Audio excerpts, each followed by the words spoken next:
தன்னாற்ற தொண்டால் நாட்டு மக்களின் வாழ்க்கையில் மாற்றங்களை செய்து கொண்டிருக்கும் பெருமக்கள் இங்கே வந்திருக்கிறார்கள். உரிய ஊதியமே கிடைக்காத போதும் அயராமல் உழைத்து உலகுக்கு சோறூட்டி கொண்டிருக்கும் விவசாயிகள் வந்திருக்கிறார்கள். இசைத்துறை, திரைத்துறை பிரபலங்கள் பலரும் வந்திருக்கிறார்கள். விளையாட்டு, கலை இலக்கிய துறைகளில் சாதனை படைத்த பலர் வந்திருக்கிறார்கள். பல்வேறு அரசு துறைகளில் பணியாற்றி நிறைவு செய்த மூத்த அதிகாரிகள் வந்திருக்கிறார்கள். ஊடகம் உள்ளிட்ட பல்வேறு துறைகளில் குறிப்பிடத்தக்க சாதனை படைத்த தொழில், வர்த்தகம் சார்ந்த பெருமக்கள் வந்திருக்கிறார்கள். ஒரு அரங்கத்தில் நடைபெறும் இதை போன்றதொரு நிகழ்ச்சியை உலகத்தின் மூலை முடுக்கில் எங்கிருந்தாலும் தொலைதூரத்தில் இருக்கின்ற மக்களுக்கும் கொண்டு சேர்க்கும் வகையிலே பணியாற்றி கொண்டிருக்கின்ற ஊடக நண்பர்கள் இங்கே வந்திருக்கிறார்கள். தமிழகத்தின் முன்னணி ஆன்றோர் பெருமக்கள் அனைவரும் இங்கே கூடியிருக்கின்ற இந்த நேரத்தில் உங்கள் ஒவ்வொருவரையும் பெயர் சொல்லி பாராட்டி வரவேற்க வேண்டும் என்பதுதான் முறை என்றாலும் கூட அதற்கு உரிய கால அவகாசம் இல்லாத காரணத்தால் நான் உண்மையிலேயே வருத்தப்படுகிறேன். அதற்காக என்னை பொறுத்து கொள்ள வேண்டும் என்று கேட்டுக்கொண்டு உங்கள் அனைவரையும் நான் இருகரம் கூப்பி வரவேற்கிறேன். மத்திய அரசின் செய்தி ஒலிபரப்புத் துறையின் கீழ் செயல்பட்டு வருகின்ற சென்னை வானொலி நிலையம், பொதிகை தொலைக்காட்சி நிலையம், பத்திரிகை தகவல் அலுவலகம், மண்டல மக்கள் தொடர்பகம் உள்ளிட்ட அலுவலகங்களில் பணியாற்றும் நண்பர்களும், குறிப்பாக சற்று முன் நாம் கேட்ட பிரதமரின் குரலாகவே தமிழில் ஒழித்து கொண்டிருக்கும் குரலுக்கு சொந்தக்காரரான சுதர்சன் அவர்களும், ஆளுநர் மாளிகையில் பல்வேறு நிலைகளில் பணியாற்றி கொண்டிருக்கும் நண்பர்களும் இந்த நிகழ்ச்சி சிறப்பாக நடந்தேற வேண்டும் என்பதற்காக கடந்த பல நாட்களாக இரவு பகல் பாராமல் கடுமையாக உழைத்திருக்கிறார்கள். அவர்கள் அனைவரையும் பாராட்டி வரவேற்கிறேன். இந்த நிகழ்ச்சி சிறப்பாக இப்போது நடந்து கொண்டிருப்பதற்காக உழைத்து கொண்டிருக்கின்ற மதிய உணவு, மேடை அமைப்பு, அலங்காரம், உபசரிப்பு, பாதுகாப்பு உள்ளிட்ட பணிகளை மேற்கொண்டிருக்கும் இன்முகத்தோடு அவற்றை நிறைவேற்றி கொண்டிருக்கும் நண்பர்கள் அனைவரையும் நான் அன்போடு வரவேற்கிறேன். இந்த வரலாற்று சிறப்பு மிக்க நிகழ்ச்சிக்கு வந்திருக்கும் உங்கள் அனைவரையும் வருக வருக என்று வரவேற்கிறேன். வணக்கம். மிக்க நன்றி அண்ணாதுரை அவர்களே. இப்போது மாண்புமிகு பிரதமரின் மனதின் குரலில் பிரதமர் குறிப்பிட்டிருக்கும் ஆளுமைகளை மாண்புமிகு தமிழ்நாடு ஆளுநர் RN ரவி அவர்கள் கௌரவப்படுத்துகிறார். முதலில் KC மோகன் அவர்கள்.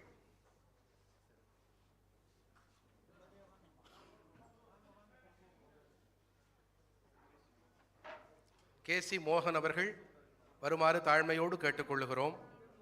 KC மோகன் அவர்கள்.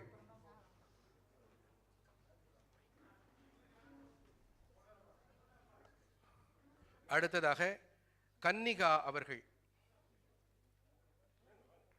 கன்னிகா அவர்களை வருமாறு கேட்டுக்கொள்ளுகிறோம், முன்னே வருமாறு கேட்டுக்கொள்ளுகிறோம்.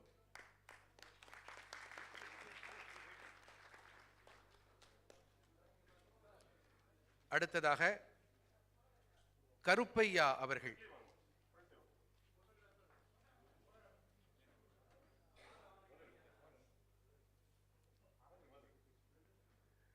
இப்போது கன்னிகா அவர்கள் கௌரவப்படுத்தப்படுகிறார். அவருக்கு நினைவு பரிசும் பொன்னாடையும் அளிக்கப்படுகின்றன. உங்கள் கரவொலிகள் பலமாக இருக்கட்டும். நன்றி. அடுத்ததாக கருப்பையா அவர்கள். இவருக்கும் நினைவு பரிசு சால்வை போர்த்தப்படுகிறது. அடுத்ததாக டி ஸ்ரீனிவாசாச்சாரியா சுவாமி அவர்கள். ஸ்ரீனிவாசாச்சாரியா சுவாமி அவர்கள் மிகவும் மூத்தவர். 94 ஆண்டுகள் நிரம்பிய எழுத்தாளர். இந்த வயதிலும் ஊக்கம் குறையாத மனமுடையவர்.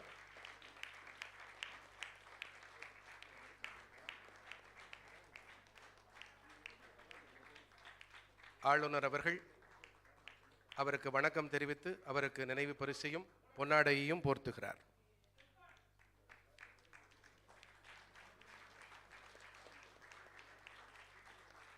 மிகவும் இனிமையான தருணம் இது.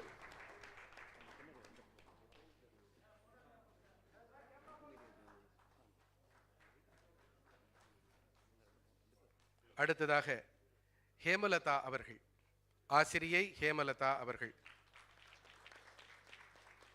இந்த 100வது மனதின் குரலிலும் இவரை பற்றி பிரதமர் அவர்கள் குறிப்பிட்டிருப்பது மிகவும் முக்கியமான ஒரு விஷயம். அடுத்தது முருகேசன் அவர்கள், விவசாயி முருகேசன் அவர்கள்.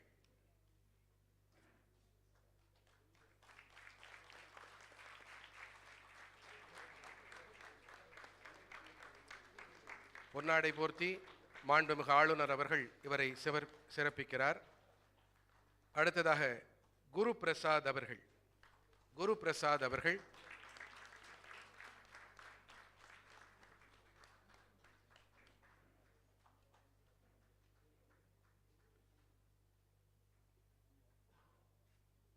பொன்னாடை போர்த்தப்படுகிறது. அடுத்ததாக ராதிகா சாஸ்திரி அவர்கள்.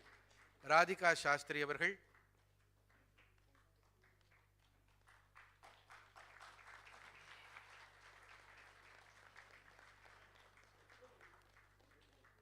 நினைவு பரிசு வழங்கப்படுகிறது. அடுத்ததாக மணிமுத்து, கஞ்சிரங்கை பஞ்சாயத்து சிவகங்கையைச் சேர்ந்த பிரதிநிதி வருகிறார். கஞ்சிரங்கை பஞ்சாயத்து சிவகங்கை, காஞ்சிரங்கா.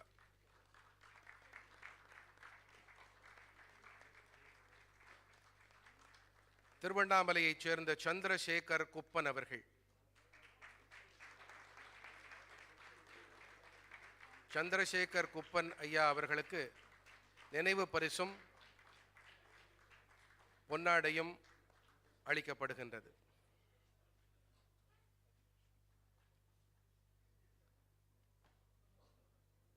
அடுத்ததாக என்வாயன்மெண்டல் ஃபவுண்டேஷன் ஆஃப் இந்தியா என்ற அரசு சாரா அமைப்பை இயக்கி வரும் அருண் கிருஷ்ணமூர்த்தி அவர்கள்.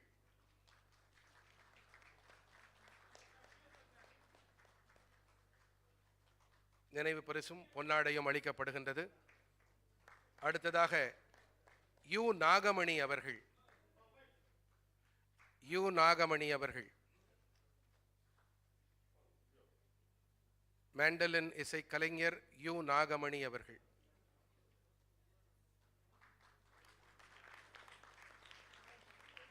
அடுத்ததாக அருள்மொழி அவர்கள். நாகமணி அவர்களுக்கு நினைவு பரிசு வழங்கப்படுகிறது. அருள்மொழி அவர்கள்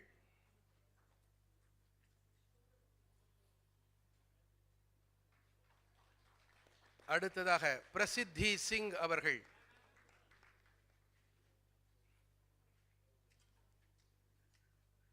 மகாராஷ்டிரத்தைச் சேர்ந்த பிரசித்தி சிங் அவர்கள்.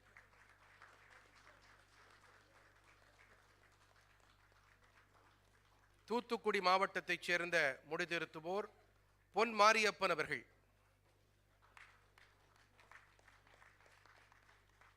நூலகம் வைத்து மக்களுக்கு கல்வி ஒளியேற்றும் பொன் மாரியப்பன் அவர்கள். புதுச்சேரியைச்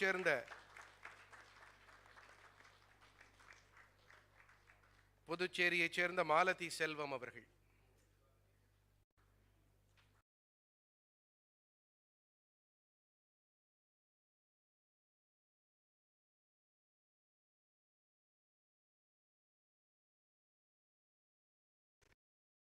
விஜய் அவர்கள் முன்னே வந்து நினைவு பரிசினையும் சால்வையையும் பெற்றுக்கொள்ளுமாறு தாழ்மையோடு கேட்டுக்கொள்கிறோம்.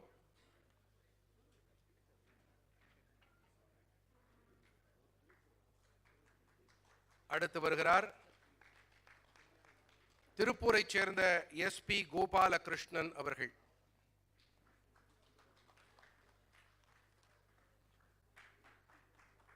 நீங்கள் அளிக்கும்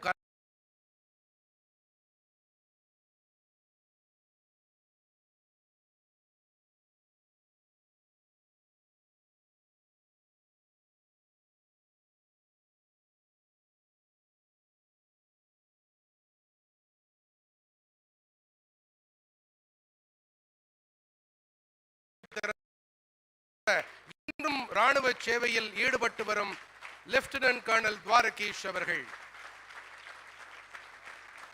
7 பேர்கள் தன்னுடனே அழைத்துக் கொண்டு இந்த 7 மாற்றுத்திறனாளிகளையும் சியாச்சின் மலை உச்சியை கடந்த லெப்டினன்ட் கர்னல் துவாரகீஷ் அவர்கள்,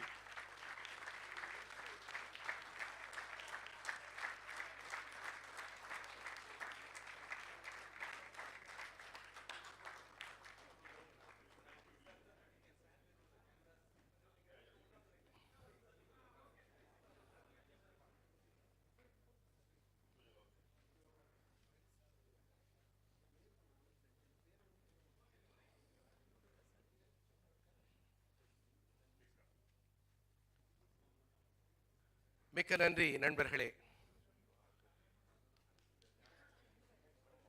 மனதின் குரலில் குறிப்பிட்டிருக்கும் விவசாயிகள் விவசாயம் சார் பொருட்களை மாண்புமிகு ஆளுநரிடம் இப்பொழுது அளிக்க இருக்கின்றார்கள். வாழை விவசாயி முருகேசன் அவர்கள், அத்திக்கடவு சுப்பிரமணியம் அவர்கள், பாரம்பரிய நெல் ரகங்களை சாகுபடி செய்யும் ராஜீவ் அவர்கள், ஆறுபாதி கல்யாணம் அவர்கள்,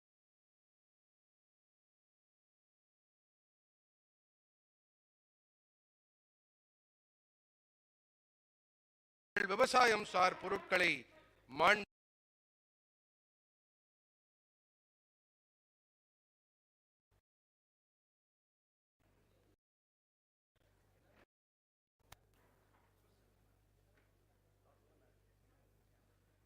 வாருங்கள் விவசாய பெருமக்களே.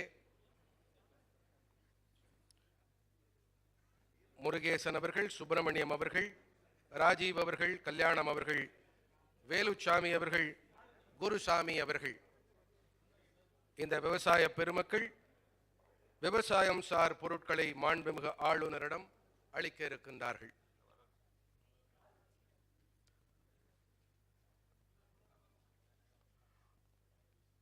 ஐந்து முகங்கள் இருக்கின்றன, ஆறாவது முகத்தை தேடிக் கொண்டிருக்கிறோம். ஆறுமுகம் அவர்கள் வந்துவிட்டார், இதோ வந்துவிட்டார்.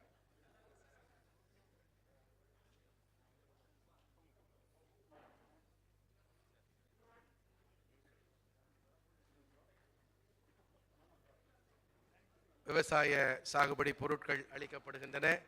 ஆளுநரை அவர்கள்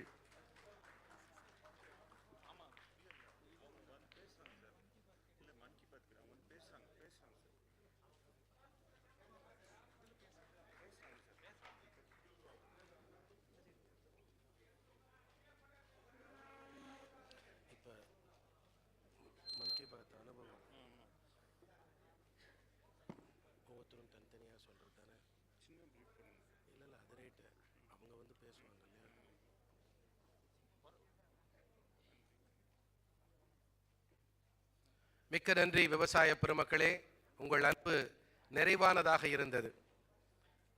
இப்போது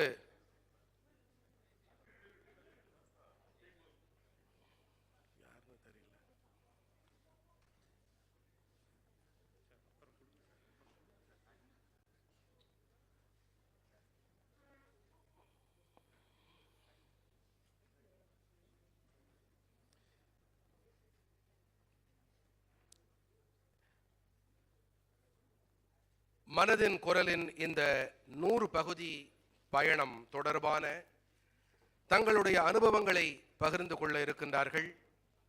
இப்போது நாம் அழைக்கவிருக்கும் சிறப்பு விருந்தினர்களின் சிறப்பு பிரதிநிதிகள்.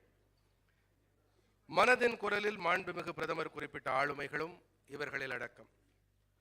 10 வயதான பிரசித்தி சிங் இந்திய சாதனைகள் புத்தகத்தின் மிகவும் இளமையான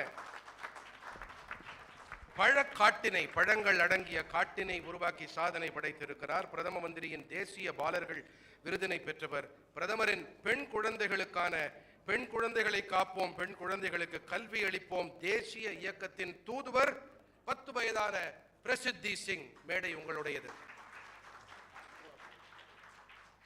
Thank you so much for that generous introduction. Greetings, namaste and vanakkam. I am Prasiddhi Singh, founder of Prasiddhi Forest Foundation. I am an environmentalist and social entrepreneur. I've planted 1 lakh trees.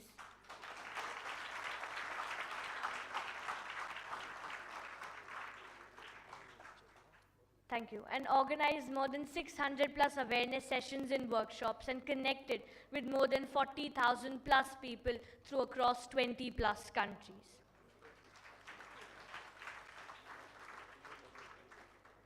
I'm Prime Minister, National Child Awardee, Brand Ambassador of Save Girl Child, Educate Girl Child Literacy Campaign, and Child Ambassador of Green Tamil Nadu Mission.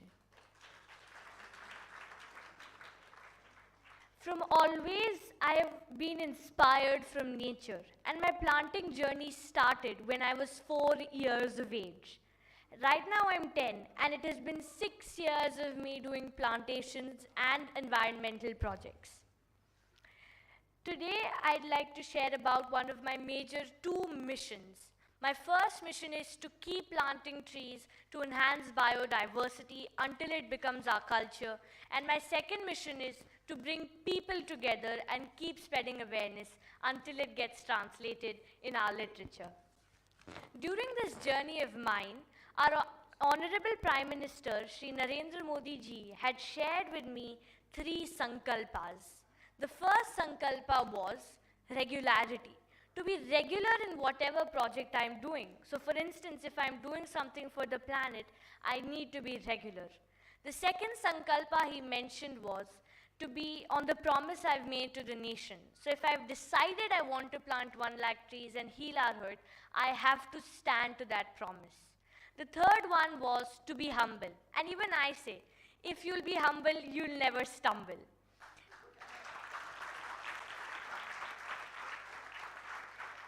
This journey of mine has included the Prasiddhi Forest movement, where several people are involved, from students of all age to villagers, farmers, corporates, groups, companies, and even the government officials. And I would like to take this opportunity to thank the entire government of Tamil Nadu, because when I achieved my target of planting 1 lakh trees, I was also appointed as the Child Ambassador of the Green Tamil Nadu Mission and featured in the National Geographic. So I'd like to say that it is important we all join hands together, because we might be aware about the big goal we have of becoming net zero by 2070. And there are some numbers that prove that we are not going on the right path, such as there will be more plastic in the sea than fish by 2050, or else all the forests will be gone from the globe by 2100, or well, 1 in 4 children will be living in areas with extreme water shortages by 2040. But just by saying this, it's not going to solve. We all need to join hands together, because I believe that as we go in this Amrit Kal, it has been 75 years of independence that we've always been blaming. It is time that we join hands together and build an impact. And this is what I wanted to share with all of you. And I'd like to tell that the world is facing unprecedented challenges, and humanity is faced with a choice to go on an unsustainable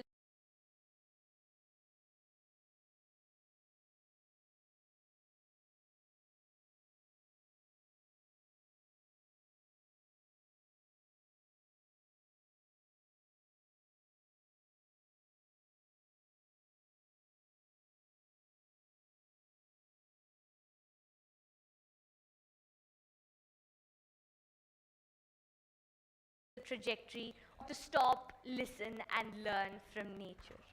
So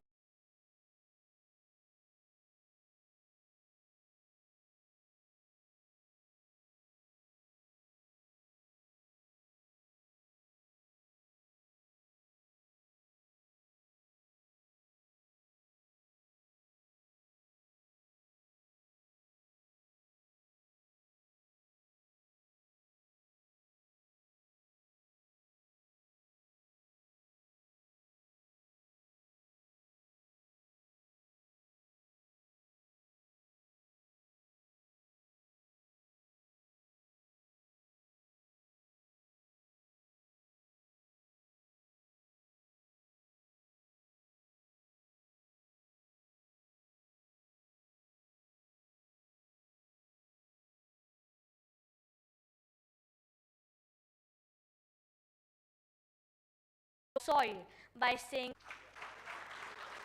thank you. நன்றி நன்றி நன்றி மிக்க நன்றி. அதாவது பொதுவாக நாம் சொல்லும் பொழுது நிறைய விஷயங்களை தெரிஞ்சவங்களை பற்றி சொல்லும்போது நாலும் தெரிஞ்சவங்க அப்படின்னு சொல்லுவாங்க. 4 வயதுல 1 லட்சத்தை அவர்கள் வனங்களை காடுகளை ஏற்படுத்தி 1 லட்சம் மரக்கன்றுகளை நட்டு மரங்களை உருவாக்கி இருக்கக்கூடிய நம்முடைய இந்த சிறுமியான பிரசித்தி சிங் அவர்கள் ஒரு அருமையான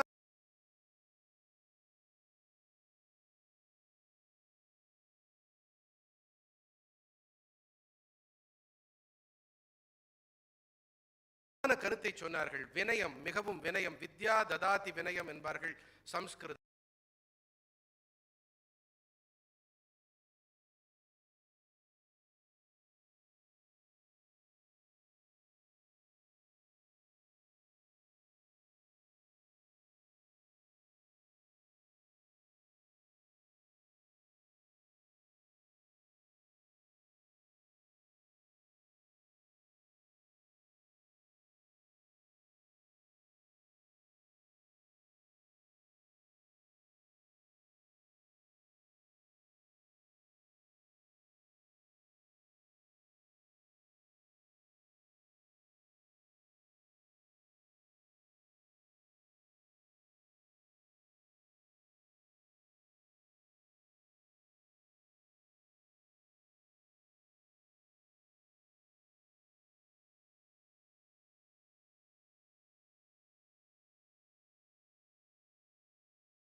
பார்வை ஆண்டு அக்டோபர் மாதம் 7ஆம் தேதி என்று கேரளத்தில் பிறந்தார்.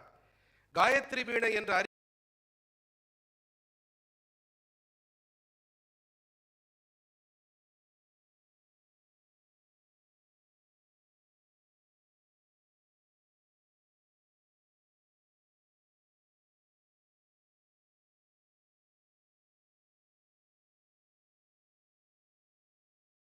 வசித்தாலும் கேரளத்தின் 3வது பெரிய விருதான ஸ்ரீ விருதால் பெருமைப்படுத்தப்பட்டவர் நம்முடைய இந்த சிறப்பு விருந்தினர் பார்வை மாற்றுத்திறனாளி பாடகி வைக்கம் விஜயலட்சுமி.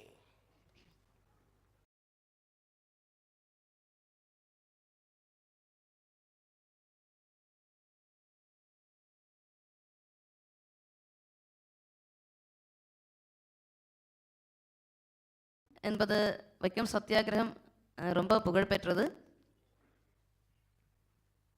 அப்போது ഞാനൊരു தேசபக்தி பாடல் ஹிந்தியில் பாடியிருக்கேன் மோடிஜிக்கு ஆக. அப்போ அது அந்த அயோத்தியா ஹிருதயம் என்ற பேர். அப்போ அந்த பேர் கானம் கம்போஸ் பண்ணியது famous music director and lyricist Shri Alleppey Ranganath sir மலையாளத்தில் ரிட்டர்ன் பண்ணி அதுக்கப்புறம் ஹிந்தியில் டிரான்ஸ்லேட் பண்ணியது Hindi professor N Sasikumar sir காணக்காரி இன் கேரளா. അപ്പോൾ മോഡിജിക്കാக ஒரு பாடல் ஒரு 4 வரியாவது பாடணும்னு ஆசையாக இருக்கேன். அப்போ அது பாட போகிறேன். பாடட்டுமா?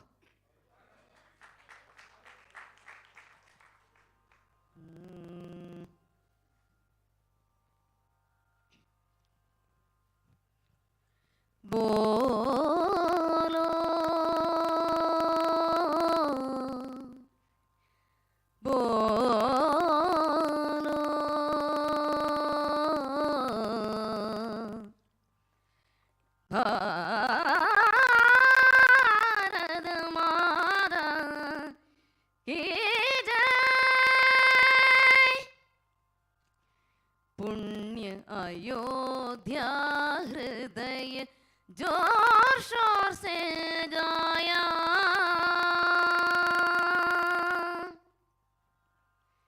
पुण्य अयोध्या हृदय जोर शोर से गाया, वंदे मातरम वंदे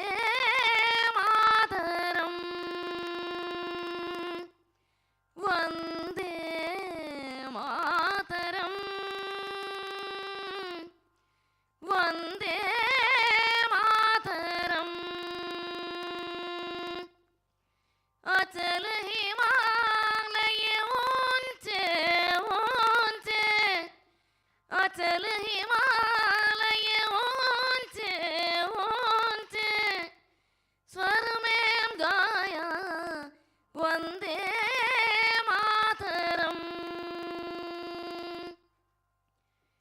हिंद महासागर लहरे गरज गरज कर गाई,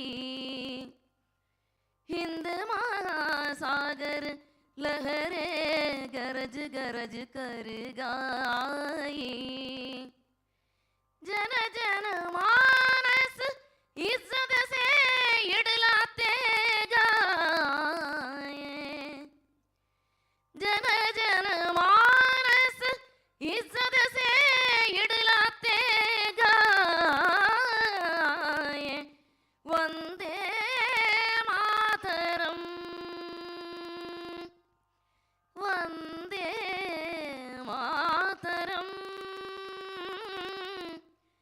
वंदे मातरम.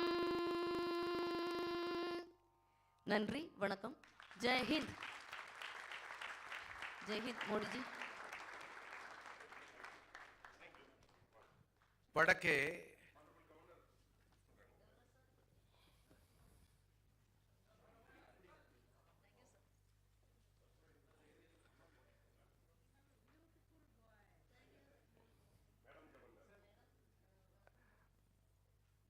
மாண்புமிகு ஆளுநரின் துணைவியார் இப்போது வைக்கம் விஜயலட்சுமி அவர்களோடு உரையாடி கொண்டிருக்கிறார். அவரை பாராட்டுகிறார்.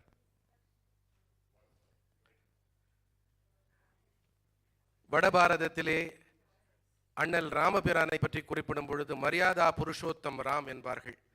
அந்த ராமனை பற்றிய ஒரு பாடலை தேசத்தோடு கலந்து நம் மனங்களின் குரலாய் ஒலிக்க விட்ட வைக்கம் விஜயலட்சுமி அவர்களுக்கு நம்முடைய மனதின் நெஞ்சார்ந்த நன்றிகள், வணக்கங்கள். அவர்களுக்கு உங்கள் கரவொலிகள் உரித்தாகட்டும். நன்றி. அடுத்ததாக மனதின் குரலில் பிரதமர் குறிப்பிட்டு கௌரவப்படுத்திய விவசாயி PM முருகேசன் அவர்கள். மதுரையைச் சேர்ந்த முருகேசன் அவர்கள் வாழை நார் கழிவுகளை கயிறுகளாகவும் பிற பயனுள்ள பொருட்களாகவும் மாற்றும் வழியை கண்டுபிடித்தவர். இதற்கான கருவி ஒன்றை கண்டுபிடித்தமைக்காக இந்திய காப்புரிமை பத்திரிகையில் குறிப்பிடப்பட்டிருக்கிறார். இவரது முயல்வுகளை அங்கீகரிக்கும் வகையில் மனதின் குரலில் இவர் மாண்புமிகு பிரதமரால் குறிப்பிடப்பட்டிருக்கிறார். முருகேசன் ஐயா அவர்கள். எல்லோருக்கும் நன்றி. இந்த 100வது நாளுடைய மங்கி பாஸ் நிகழ்ச்சியில் நான் 24வது மங்கி பாஸில் பாரத பிரதமர் ஐயா என்ன வந்து பாராட்டுறாங்க. எப்படி பாராட்டுறாங்கன்னா, எங்கள் வானொலி நிலையத்தில் பாராட்டும் போது எங்கள் கிராம மக்களே ஒரே தான் குவிட்டோம். குவிஞ்சி எங்கள் ஊரில் சின்ன கிராமம், ஒரு சொடத்தூர் சின்ன கிராமத்தில் நாங்கள் வசிக்கிறோம். அங்கே குவிஞ்சி அவங்க என்னை பாராட்டுறதை பார்த்துட்டு எங்கள் கிராம மக்களே ஒரு பாரத பிரதமர், இந்தியாவுடைய பிரதமரே ஒரு சின்ன குக்கிராமத்தில் நடந்துக்கிட்டு இருக்க ஒரு சின்ன விஷயத்தை பற்றி தெரிஞ்சு நம்மளுக்கு பாராட்டுறாங்கன்னா, அப்போ இப்படி ஒரு பிரதமர் நம்ம நாட்டுக்கு அவசியம் தேவை என்றதையும் கருத்தில் கொண்டு அவருடைய பணி வந்து இந்தியாவோட நகரத்தை மட்டும் பார்க்காம கிராமத்தையும் பார்க்குறாருன்னு சொல்லி நான் உரைய ஆரம்பிக்கிறேன். நான் ஒரு விவசாய குடும்பத்தில் பிறந்தவன். எங்கள் விவசாயத்தில் நஷ்டம் வந்துக்கிட்டு இருக்கு. அதனால் எங்கள் விவசாய கழிவு வாழை நிலத்தில் போட்டு நெருப்பு வச்சுக்கிட்டே இருந்தாங்க. எல்லா விவசாயம் நெருப்பு வைக்கிறாங்க, குளத்துல அள்ளி போட்டுக்கிட்டு இருந்தாங்க. இதை நான் இந்தியாவிலே 2010 இதுலேருந்து நம்ம ஏதாவது ஒரு ப்ராடக்ட் பண்ணணும்னு சொல்லி அதுலேருந்து ரோப் மாதிரி திரிக்கிறதுக்கு ஒரு மிஷின் நானே கண்டுபிடிச்சேன். அந்த ரோப் திரிக்கிற மிஷின் கண்டுபிடிச்சி அதுலேருந்து ஒரு பேக்கு, மேட்டு இதெல்லாம் பண்ணணும். கிராமத்தை என்ன கேலி கிண்டெல்லாம் பண்ணாங்க. ஒரு சாதாரண வாழை நார் வேஸ்ட்டாக கீழே போய் சுற்றிக்கிட்டு ஆள் வச்சு வேலை பண்ணிக்கிட்டு இருக்கான்னுவாங்க. நான் ஒரு சின்ன கிராமத்தில் என்ன மாட்டு கூட்டத்திலே ஆரம்பித்தேன். மாடு பகலில் மேய போயிடும். அந்த மாட்டு கூட்டத்தில் சின்ன சின்ன வயசானவங்களை வச்சு இதை ஆரம்பித்தேன். அப்போ நிறைய எனக்கு எதிர்ப்பு இருந்துச்சு. இருந்தாலும் நான் மீறி இதை பண்ணி வந்து இன்னைக்கு வந்து நான் 400 பெண்களுக்கு வேலை வாய்ப்பு கொடுத்துருக்கோம். ஒரு 5 கண்ட்ரிக்கு ஏற்றுமதி ஆகிட்டு இருக்கு. இந்த 400 பேருக்குமே மினிஸ்டர் ஆஃப் டெக்ஸ்டைல், மத்திய அரசினுடைய நலத்திட்டமான மினிஸ்டர் ஆஃப் டெக்ஸ்டைல் ஹேண்டிகிராஃப்ட் ஆஃபீஸில் ஆர்டிசன் கார்டு வாங்கி கொடுத்து இந்த 400 பெண்கள், கிராம பெண்களுக்கும் அவங்களுக்குள்ள அந்த மத்திய அரசினுடைய சலுகைகளை வாங்கி கொடுத்துட்ருக்கோம். அவங்களுக்கு கொடுக்கிற சலுகை அந்த ஹேண்டிகிராஃப்ட் கைவினை கலைஞருக்கான அடையாள அட்டை வாங்கி கொடுத்து பண்ணிக்கிட்டு இருக்கோம். இப்போ கிட்டத்தட்ட ஒரு 5-6 கண்ட்ரி போய்கிட்டு இருக்கு. இப்போ இந்த ப்ராடக்ட் கண்டுபிடிச்சதுனால எங்கள் வாழை விவசாயிகளுக்கும் ஒரு கழிவிலிருந்து ஒரு 5000 ரூபா எக்ஸ்ட்ரா கிடைக்குது. எங்கள் பகுதியில் இருக்க மக்கள், கிராம மக்களுக்கு நிரந்தர வேலை வாய்ப்பு கிடைச்சிருக்கு. எங்கள் கிராமத்தில் வந்து 3 மாதம்தான் விவசாய வேலை இருக்கும். பாய்க்கு நாள் பூராமே அவங்க டவுனை தேடி வேலைக்கு போவாங்க. குழந்தை குட்டி எல்லாத்தையும் வீட்டில் விட்டுட்டு போவாங்க. அது குழந்தைகள்லாம் சாப்பாடு இல்லாமல் மத்தியானத்தில் அழுதுட்டு இருக்கும். அப்படி சூழ்நிலை இல்லை கிராமத்தில். இப்போ நான் அங்கேயே கம்பெனி ஆரம்பித்து அங்கேயே வேலை கொடுத்ததுனால எல்லா மக்களுமே, எல்லா தரப்பு மக்களுமே ஹாப்பியாக வந்து வேலை பார்த்துக்கிறாங்க, குழந்தைய பார்த்துக்கிறாங்க, ஸ்கூலுக்கு அனுப்பிக்கிறாங்க. 5 மணிக்கு மேலே வீட்டில் போய் சமையல் போயிடுறாங்க. நிரந்தர வேலை வாய்ப்பு கிடைக்கிது அவங்களுக்கு கிடைச்சதுனால. இப்போ இந்த பொருள் கண்டுபிடிச்சதுனால அவங்களுக்கும் ஒரு நிரந்தர வேலை வாய்ப்பு கிடைச்சி இது ஒரு எக்ஸ்போர்ட் பொருளாக இருக்குது. அதனால் நாட்டுக்கும் சிஎஸ்டி அண்ட் அந்நிய செலாவணி கிடைக்கிது, எனக்கும் திருப்தியான வருமானம் இருக்குது. இதுக்காக நான் ஒரு 5 மாடல் மிஷின் நானே கண்டுபிடிச்சி இதுக்கான பேட்டன் ரைட்டும் பெற்றிருக்கேன். இதுக்காக எனக்கு இப்போ president award, former scientist award கிடச்சிச்சு.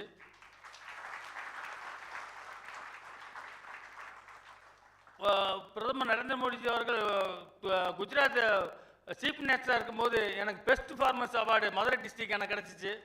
அதையும் நான் அவர் கையில் அவர் முதலமைச்சராக இருக்க எனக்கு அவார்டு கிடச்சிச்சு. இப்போ அந்த மாதிரி சூழ்நிலையில் அவங்க பாராட்டின பின்னாடி, மன் கி பாத்தில் என்னை பாராட்டின பின்னாடி நிறைய நாட்டிலேருந்து தொடர்பு கிடைக்கிது, நிறைய மக்கள் கிடைக்கிறாங்க. எனக்கு நிறைய இப்போ அதிகமான வியாபாரம் நடந்துக்கிட்டு இருக்கு, தொழில். இது போக நான் இந்தியாவில் ஒரு 8 மாநிலத்துக்கு நானே ட்ரைனிங் கொடுத்துருக்கேன்.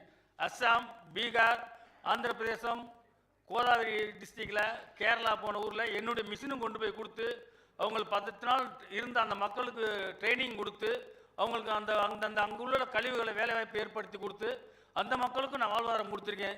இது வரைக்கும் ஒரு 1000 பேருக்கு நான் ட்ரைனிங் கொடுத்து வேலைவாய்ப்பு ஏற்படுத்தி கொடுத்துருக்கேன். இதனால் இந்த ஒரு அருமையான ஒரு நிகழ்ச்சிக்கு ஐயா கவர்னர் ஐயா என்னை கூப்பிட்டது ரொம்ப பெருமையாக இருக்குது. இந்த பெருமையாக இருந்த மத்தியிலேன்னு எனக்கு ஒரு விருதும் கொடுத்துட்டாங்க. இப்போ எனக்கு இன்னமும் ஊக்கமாக பாடுபடுவேன். இன்னமும் இது போல் அடுத்த கழிவிலிருந்து இன்னமும் ப்ராடக்ட் தயார் பண்ணி இன்னும் மக்களுக்கு சேவை செய்யணும். நாட்டுக்கும் என்னால் ஒரு நல்ல பேர் வரணும், மக்களுக்கும் வேலை வாய்ப்பு கிடைக்கணும். அதனால் இன்னும் கழிவு பொருளிலிருந்து நான் அடுத்த ஒரு ப்ராடக்ட் தயார் பண்ணுறதுக்கும் ரெடி ஆகிட்டு இருக்கேன். நன்றி, வாழ்த்துக்கள். மனதின் குரலின் பல தனித்தன்மைகள், சிறப்புகளில் இது மிக முக்கியமான ஒரு சிறப்பு. எளிய மக்களின் சாதனைகளுக்கு ஏற்றமளித்து அவற்றை வெளிச்சம் போட்டு காட்டி அவர்களுக்கு பெருமையும் அங்கீகாரமும் சேர்ப்பதோடு மற்றவர்களும் அவர்கள் மூலமாக உத்வேகம் அடைய செய்வதுதான் மனதின் குரலின் அடிநாதமான விஷயம். அடுத்ததாக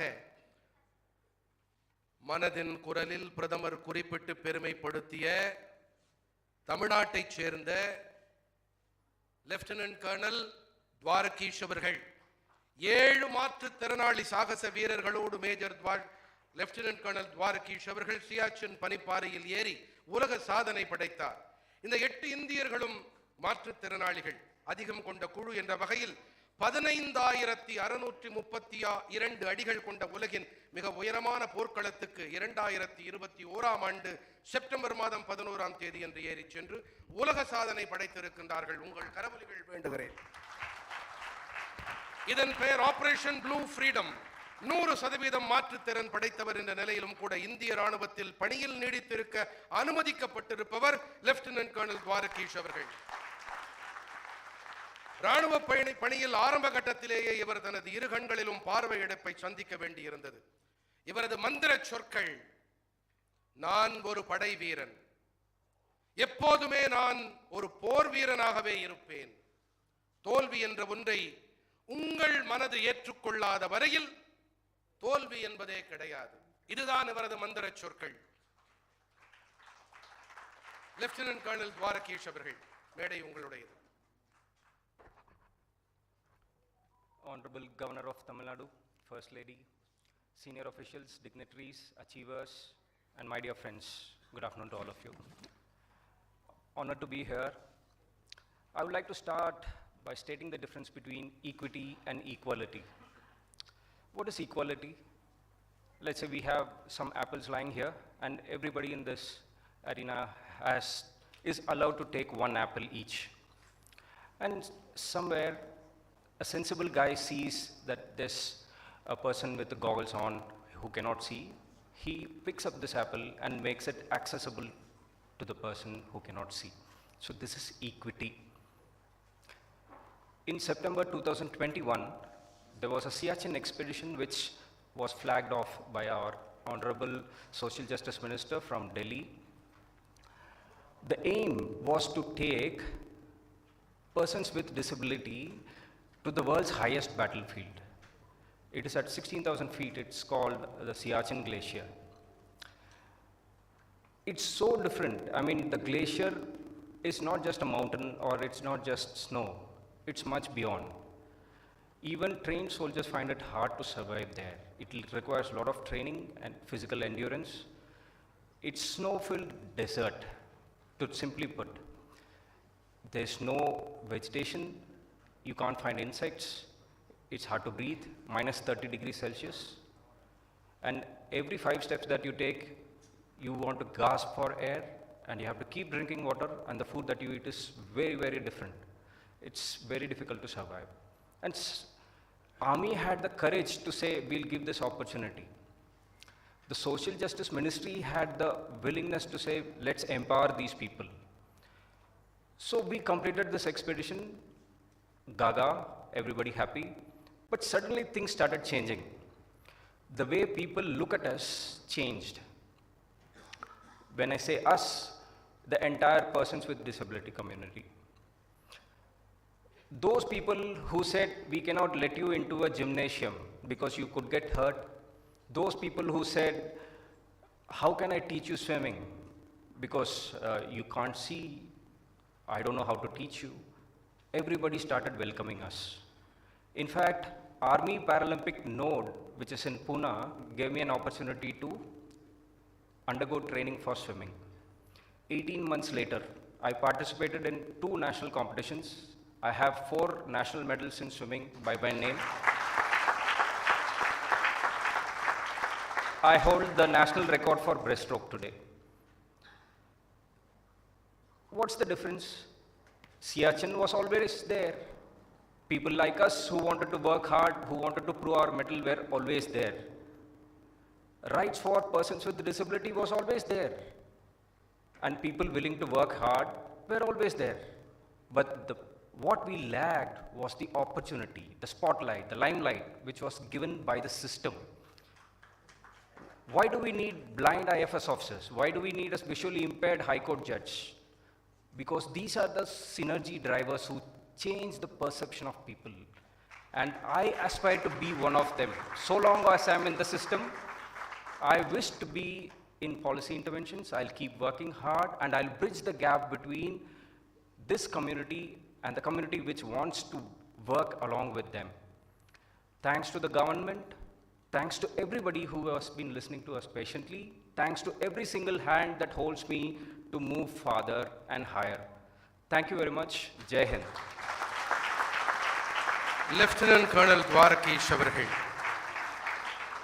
உங்களுடைய சொற்கள் எங்களுக்கு கருத்தூக்கம் அளிக்கின்றன. நாட்டு மக்களுக்கு இவை உத்வேக காரணிகளாக அமைகின்றன. மிக்க நன்றி லெப்டினன்ட் கர்னல் துவாரகீஷ் அவர்களே. அடுத்ததாக வடிவேல் கோபால், மாசி சடையன். அண்மையில் பத்ம விருதுகளை பெற்றவர்கள். தமிழ்நாட்டைச் சேர்ந்த இருளர் சமுதாயத்தைச் சேர்ந்த இவர்கள் சமூக பணிக்காக பத்ம விருது அளித்து கௌரவிக்கப்பட்டார்கள். இருளர் பாம்பு பிடிப்போர் கூட்டுறவு சமூகத்தில் அங்கத்தினரான இவர்கள் பாரம்பரியமாக இந்த சமுதாயம் குணப்படுத்தல், சிகிச்சை, பாரம்பரிய மருத்துவம், பாம்பு பிடித்தல் போன்ற தொழில்களோடு தொடர்புடையவர்கள். இவர்கள் பாம்பு பிடிப்பதோடு மட்டுமல்லாமல் மனிதர்களுக்கும் பாம்புகளுக்கும் இடையேயான பிணக்குகள் அது பற்றிய சர்வதேச விழிப்புணர்வை ஏற்படுத்தும் வகையிலே இவர்களுடைய செயல்பாடுகள் அமைந்திருக்கின்றன. எளிய மக்களுக்கு மேடை அமைத்து கொடுக்கும் மனதின் குரலால் இவர்கள் கௌரவப்படுத்தப்படுகின்றார்கள். மாசி சடையன், வடிவேல் கோபால் ஆகியோர். வணக்கம். என் பேர் மாசி, சென்னேரி கிராமம், செங்கல்பட்டு மாவட்டம். நான் பாம்பு பிடிக்கிற தொழில் எங்கள் அப்பா அம்மா காலத்தில் இருந்து பிடிப்பாங்க, பாரம்பரிய தொழில். என் பாரம்பரிய தொழிலை வச்சு இன்றைக்கி நான் அமெரிக்கா, தாய்லாந்து இங்கெல்லாம் போய் பாம்பு பிடிச்சேன்.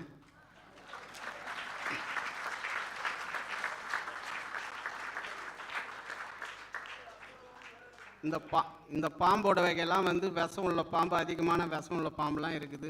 கண்ணாடி வீரியன், கட்டு வீரியன், நெல்லை பாம்பு, சுருட்டை பாம்பு, அத்தனை வகை இருக்குது நம்ம தமிழ்நாட்டிலையும். அத்தனை பாம்பையும் எனக்கு வந்து வீரம் பயங்கரமாக அதை பிடிக்கணுன்ற ஆசை. நம்ம மக்களுக்கு அடுத்தவங்களுக்கு எந்த ஒரு குறையும் வரக்கூடாது, அவங்களுக்கு ஆபத்து வரக்கூடாதுன்னு நாங்கள் வந்து வயல் காட்டில் போய் பாம்பு பிடிக்கிற பழக்கம் எங்களுக்கு பாரம்பரியாக எங்களுக்கு தொடர்ந்து வந்தது. அப்படியே இருந்து அமெரிக்கா, தாய்லாந்து போனோம். அங்கேயும் போயிட்டு பாம்பு பிடிச்சோம். அங்கே இருக்கிறவங்களுக்கும் வந்து எங்களோட தொழிலை அங்கே போய் வெளிப்படுத்தணும். அங்கே எல்லாமே வந்து மலை பாம்பு, பெரிய பாம்பு 31 பாம்பு பிடிச்சோம். அந்த 31 பாம்பு பிடிச்சி நாங்கள் அதுக்கப்புறம் தமிழ்நாட்டுக்கு வந்தோம். தமிழ்நாட்டில் இருக்கிறவங்க வந்து எல்லாம் எங்களுக்கு வந்து பாராட்டுகள் எல்லாமே வச்சாங்க. எங்கள் ஆளுநர் ஐயாவுக்கு அவருக்கு ஒரு வணக்கம், எங்கள் பிரதம மந்திரி ஐயாவுக்கு ஒரு வணக்கம், எங்கள் முதலமைச்சருக்கு ஒரு வணக்கம். எங்கள் இருளர் மக்கள் எந்த மூலையில் இருந்தாலும் இன்னைக்கு கண்டுபிடிச்சி எங்கள் ஆளுநர் ஐயா இந்த மக்களையும் வெளிச்சத்துக்கு எடுத்துன்னு வரணும், இந்த மக்களை அப்படியே விட்டுறக்கூடாது அப்படின்ட்டு அவருக்கு வந்து கோடி வணக்கத்தை தெரிவித்துக் கொள்கிறோம். ஏன்னா நாங்கள்லாம் வந்து படிக்க தெரியாதவங்களா இருந்தாலும் நாங்கள் வந்து பாம்பு பிடிக்கிறதுக்குள்ள மட்டும்தான் வீரராக இருப்போம். அடுத்தவங்க கிட்ட எப்படி பேசணும், எப்படி பழகணுன்றது எங்களுக்கு அப்பா அம்மா படிப்பு சொல்லிக் கொடுக்கலாம். இன்னைக்கு காலத்தில் வந்து வேலை வாய்ப்பு கம்மி, எங்களுக்கு வந்து துட்டு இருக்காது. அந்த நேரத்தில் எங்களை படிக்க வைக்கல. எனக்கு வந்து சின்ன வயசுலேருந்தே பாம்பு பிடிக்கிற தொழில் எங்கள் அப்பா அம்மா கூட ஒரு 10 வயசுலேருந்து தொடங்கினது தான். இன்றைக்கி இந்த பாம்போட தொழில் இன்றைக்கி பத்மஸ்ரீ விருது கிடச்சிருக்குதுன்னா எங்களோட பெருமையை எங்கள் அப்பா அம்மாவுக்கும், எங்கள் நேரு ஐயாவுக்கும், எங்கள் ஆளுநருக்கும், எங்கள் முதலமைச்சருக்கும் நன்றி தெரிவித்துக் கொள்கிறேன்.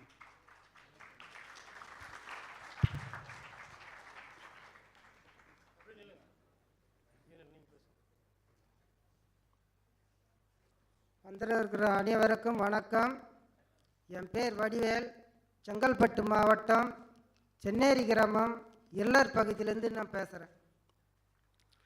அப்பா அம்மா காலத்துலேருந்து காலத்துலேருந்து எங்கள் சின்ன வயதுலேருந்து எங்களுக்கு இந்த பாம்பு பிடிக்கிற தொழில் தான். பாம்பு பிடிக்கிற தொழில்னாக்கா அப்போது வறுமை ரொம்ப இதுவாக இருந்தது. அதனால் அந்த பாம்பு பிடிச்சி நாங்கள் அது தொழில் பண்ணோம்.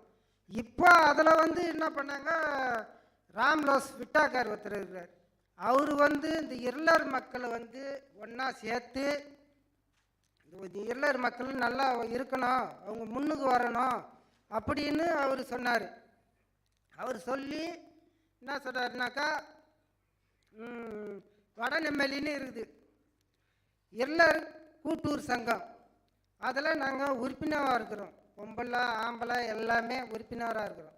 அப்படி இருக்கிற சொல்ல அவர் என்ன பண்ணாருன்னா, இவங்க பாம்பு நல்லா பிடிக்கிறாங்க அப்படின்றதுனால அவர் என்ன பண்ணார், வெளிநாட்டுக்கு ஒரு வாய்ப்பு கொடுத்தாரு, அமெரிக்காவுக்கு. நாங்கள் அமெரிக்காவுக்கு போனோம், மாசி வடிவேல் நாங்கள் 2 பேரும், எங்களை 2 பேரையும் அவர் பண்ணி எங்களை கூட்டும் போனார். கூட்டும் போய் அங்கே 2 மாதம் தங்கணும். இந்த 2 மாதத்தில் வந்து பாம்பு அதிகமாக 31 பாம்பு பிடிச்சோம்.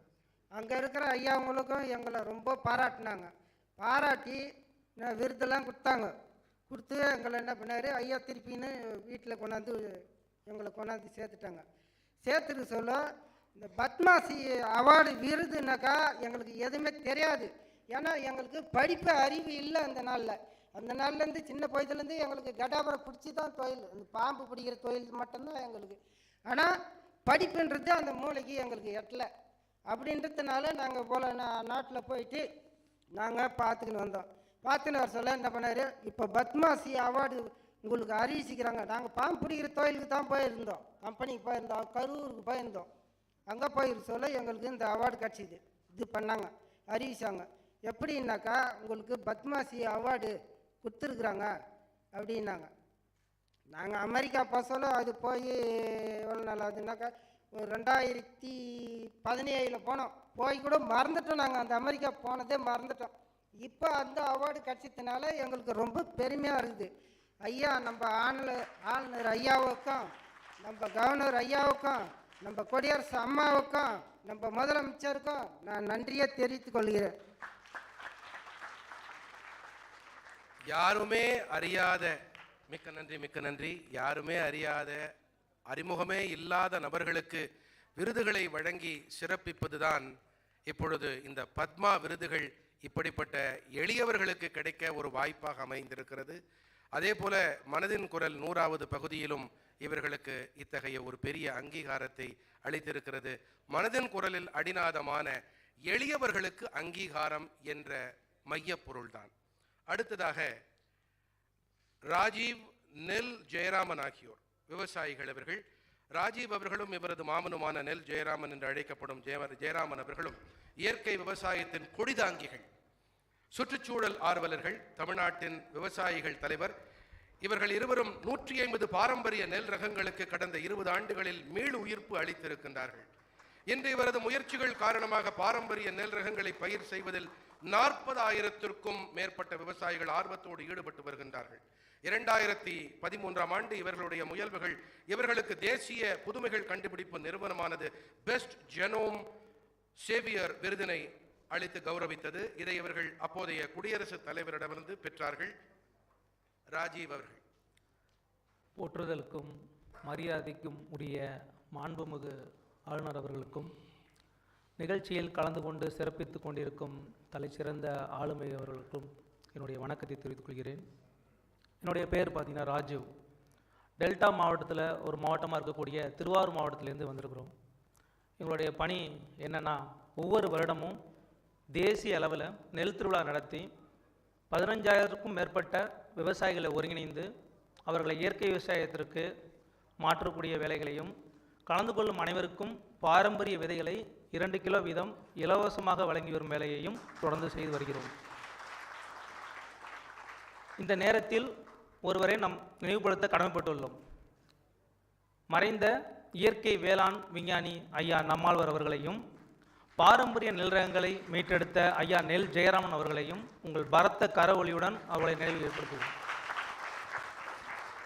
நெல் என்பது வெறும் சொல்லல்ல, நமது பண்பாடு, பாரம்பரியம், கலாச்சாரம் என்று தனது வாழ்நாள் முழுவதும் பாரம்பரிய நெல் ரகங்களை மீட்டெடுத்து நமக்காகவும் நம் எதிர்கால சன்னதிகளுக்காகவும் கொடுத்து வந்த மனிதர்கள் அவர்கள் 2 பேரும். இந்த நேரத்தில் மாண்புமிகு தமிழக ஆளுநர் அவர்களிடம் ஒரு கோரிக்கை வைக்க கடமைப்பட்டுள்ளோம். அவர்களின் பணியை அங்கீகரிக்கும் விதமாக பத்மஸ்ரீ விருதுக்கு அவர்களை பரிந்துரை செய்ய வேண்டும் என்று உங்களின் பரத்த கருவொலி மூலம் மாண்புமிகு ஆளுநர் அவர்களுக்கு இந்த கோரிக்கையை வேண்டுகோளையும் விடுவிக்கிறோம். இன்றைக்கி நமக்கு படிப்பு கிடைச்சிரும், தலை சிறந்த மருத்துவ வசதிகள் கிடைச்சிரும், எல்லாமே நமக்கு கிடைச்சிரும். ஆனால் உங்களுக்கு கோடி ரூபாய் கொடுத்தா கூட நஞ்சில்லாத உணவு கொடுக்க உழவர்களால் மட்டும்தான் முடியும். அந்த உழவர்களை இந்த நேரத்தில் நம்ம பெருமைப்படும் விதமாக அவங்கள நம்ம மரியாதை செய்யணும். அது மட்டும் இல்லாமல் நம்மளுடைய பாரம்பரிய நெல் ரகங்களில் நமக்கே இன்னும் தெரியாத பொழுது நம்ம எதிர்கால சன்னதிகளுக்கு கொண்டு போய் சேர்க்கக்கூடிய பணியை தொடர்ந்து செஞ்சு இன்றைக்கி அவங்க இறந்துட்டாங்க. ஆனால் அந்த பணியை தொடர்ந்து அவர்களோடு பயணித்த பல முன்னோடி இயற்கை விவசாயிகள் செஞ்சுட்டு வராங்க. ஒரு சில பெயர்களை இந்த இடத்துல பதிவு பண்ணணும்னு ஆசைப்பட்றேன். நம்மளோட விட்டு போன பாரம்பரிய நெல் ரகங்களுடைய பெயர்களை: காட்டு யானம், மாப்பிள்ளை சம்பா, 60ஆம் குருவை, தூயமல்லி, ஆத்திருக்குச்செடி, வாசனை ஜீரசம்பா போன்ற 174க்கும் மேற்பட்ட பாரம்பரிய நெல் ரகங்கள் நம்மகிட்ட இருந்துச்சு, நம்ம முன்னோர்கள் இருந்துச்சு, பல சிறுதானியங்கள் இருந்துச்சு. இன்றைக்கி அது எல்லாமே நம்மளை விட்டு போயிடுச்சு. ஆனால் இப்போ மீட்டெடுத்து உழவர்கள் இது செஞ்சிட்டு இருக்காங்க. ஆனால் அதை வாங்கி சாப்பிட்றதுக்கான விருப்பமும் விழிப்புணர்வும் உங்கள்கிட்ட இல்லை. இந்த நேரத்தில் கேட்டுக்கொள்கிறது ஒரே ஒன்று தான், தயவு செய்து உழவர்கள் உங்களுக்கு நஞ்சில்லாத உணவு கொடுக்க தயாராக இருக்கிறோம், அதை நீங்கள் வாங்கி சாப்பிடணுங்கிறத கேட்டு இந்த வாய்ப்பு வழங்கிய தமிழக ஆளுநர் அவர்களுக்கு, அதாவது எங்களை போன்ற ஒரு எளியவர்களையும் இந்த மாதிரி ராஜ்பவனில் பேச முடியுங்கிற ஒரு வாய்ப்பை ஏற்படுத்தி கொடுத்த ராஜ்பவனுடைய தமிழக ஆளுநர் அவர்களுக்கு நன்றியை தெரிவித்துக் கொள்கிறோம். வாய்ப்பு வழங்கிய அத்தனை பேருக்கும் நன்றியை கூறி விடைபெறுகிறோம். நன்றி, வணக்கம். நன்றி ராஜீவ் அவர்களே. உழுதுண்டு வாழ்வாரே வாழ்வார், மற்றெல்லோரும் தொழுதுண்டு பின் செல்பவர் என்ற குரலுக்கு ஏற்ப அவர்கள் உழவுக்கு ஒரு புதிய பரிமாணத்தை ஏற்படுத்தி வருகின்றார். அவர்களுக்கு உங்கள் கரவொலிகள் உரித்தாகட்டும். மிக்க நன்றி. அடுத்ததாக வி.கே. தனபாலன், தொழில் முனைவோர். வீரச்சொங்கலி கண்ணையா தனபாலன் அவர்கள் திருச்செந்தூரில் பிறந்து சென்னைக்கு 1981ஆம் ஆண்டு வந்தார். வீடில்லா நிலையில் சென்னை எழும்பூர் ரயில் நிலையம் அவரது வீடானது. அமெரிக்க தூதரகத்தில் மற்றவர்களுக்கு இடம் பிடித்து உதவும் வகையில் அதன் மூலம் ஊதியம் ஈட்டினார். 1986ஆம் ஆண்டு ஜனவரி மாதம் 17ஆம் தேதியன்று தமிழ் குரல் என்ற உலகின் முதல் தமிழ் இணைய வானொலியை தொடக்கினார் வி.கே. தனபாலன் அவர்கள்.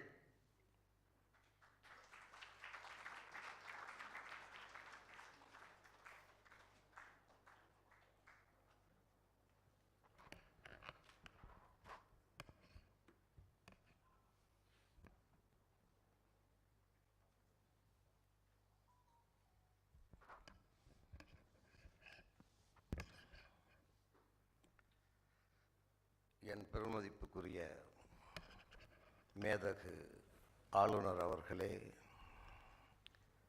என் முன்னால் அமர்ந்திருக்கும் இன்றைய நேரலை நிகழ்ச்சியின் மனதின் குரல் நிகழ்வில் கலந்து கொண்ட ஜீவன் மிக்க உயிர் கொடுத்த மனிதர்கள் இங்கே அமர்ந்திருக்கிறார்கள். பின்னால் பார்க்கிறேன் தமிழகத்தின் ஆளுமைகள், பத்திரிகையாளர்கள், கல்வியாளர்கள் எல்லோரும் அமர்ந்திருக்கிறார்கள். எல்லோருக்கும் என் மனமார்ந்த நன்றிகள். இந்த வாய்ப்பு தந்த உங்களுக்கும் என் நன்றிகள். இங்கே என்னை அழைத்த போது கேட்டேன், என்ன விஷயம், எதுக்குன்னு. இல்லை, இங்கே மனதின் குரல் ஆளுமைகளும் அதில் இடம்பெறாத ஆளுமைகளையும் நாங்கள் பேச வைக்கிறோம், நீங்கள் பேச வேண்டும் உங்களை பற்றி என்று. நல்ல வாய்ப்பு தான், நானும் ஏற்றுக்கொண்டேன். ஆனாலும் என்னை பற்றி நானே பேசுவது ஒரு தர்ம சங்கடம் தான், மிக நெருடலான விஷயமும் கூட.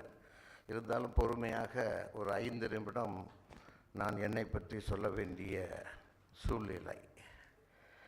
பேசும்போது தாயை மறந்து பேச முடியாது.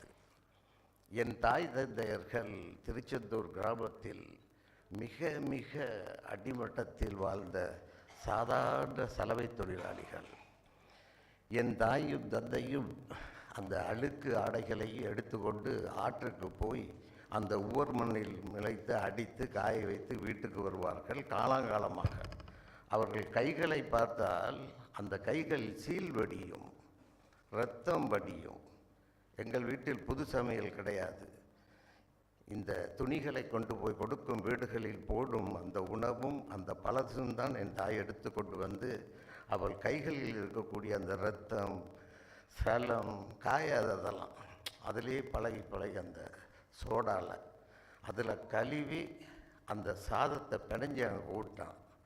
அந்த நன்றியை நான் என்றைக்கும் மறக்காமல் நான் பதிவு செய்கிறேன். அந்த வாழ்க்கை பிடிக்காமல் ஒரு நாள் திருட்டில் ஏறி வித்தவுட் டிக்கெட்டில் எக்மோர் ரயில்வே நிலையம் வந்து சேர்ந்தேன். வந்தால் வேலை கிடைக்கும், பட்டணம் போனால் நல்லா இருக்கலான்னு சொன்னாங்க. நானும் அதை நம்பி வந்தேன். ஏதாவது ஒன்று கிடைக்காதான்னு. ஆனால் எனக்கு எதுவுமே கிடைக்கல. எல்லா கடைகள், ஹோட்டல்கள் எல்லாத்துலேயும் போய்ட்டு வேலை கேட்டேன், யாரும் தரல. அப்புறம் தான் தெரிஞ்சு இந்த அறிமுகம் இல்லாதவர்களுக்கு வேலை கொடுக்க மாட்டாங்க. அவங்கவுங்க ஊர்லேருந்து கொண்டுருவாங்க ஆள்களை. நானும் அந்த பட்டியல். இடம் இல்லை, உணவில்லை, எக்மோர் ஸ்டேஷன்லேயே படுக்க வேண்டிய நிலமை. வந்த ஒரே வேஷ்டி ஷர்ட்டு. 4 மாத காலம் என்ன நடந்ததுன்றே தெரியாது. ஒரு மனநோயாளியாக நான் வாழ்ந்தேன். பல்லு விளக்கல, குளிக்கல, சாப்பாடு இல்லை. இந்த கல்யாண வீட்டுகளில் மிஞ்சிறதெல்லாம் ஒரு சாக்கில் போட்டு கொண்டு வருவாங்க. அங்கே சிலர் நல்லவர்கள், பிச்சைக்காரர்கள், நல்லவர்கள், நல்ல மனம் கொண்டவர்கள். அவர்கள் அங்கே இருக்கவர்களுக்கு அதை உருண்டையாக்கி கொடுப்பாங்க. அதை எல்லாரும் எடுத்து சாப்பிடுவாங்க. நானும் அப்படியான உணவை சாப்பிட்டவன். 4 மாத காலம் மனநோயான பிறகு அடுத்த 2 மாதம் நான் சுத்த பைத்தியக்காரனாகி விட்டேன். 100% பைத்தியக்காரன். தூக்கம் இல்லை, பசி இல்லை. அந்த ஊரை சுற்றி சுற்றி நடக்கிறது, ஸ்டேஷனை சுற்றி. அப்படி ஒரு நாள் தூக்கமும் வராது, ஆனால் படுக்கிறது. அப்போ தான் ஒரு நாள் ஒரு போலீஸுக்காரர் திருட்டு கேஸில் சந்தேக கேஸுன்னு அறிஞ்ச அந்த காலத்தில். அது மாதம் இத்தனை வேணும் ஒரு போலீஸுக்கு கோட்டா.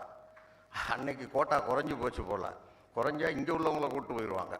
ஸ்டேஷனில் படுத்துருக்கோம்னாலாம் என்னையும் அடி விழுது, எலும்பு. நான் எலும்பிட்டேன். என்ன உன் பேர் என்ன? பாலன்.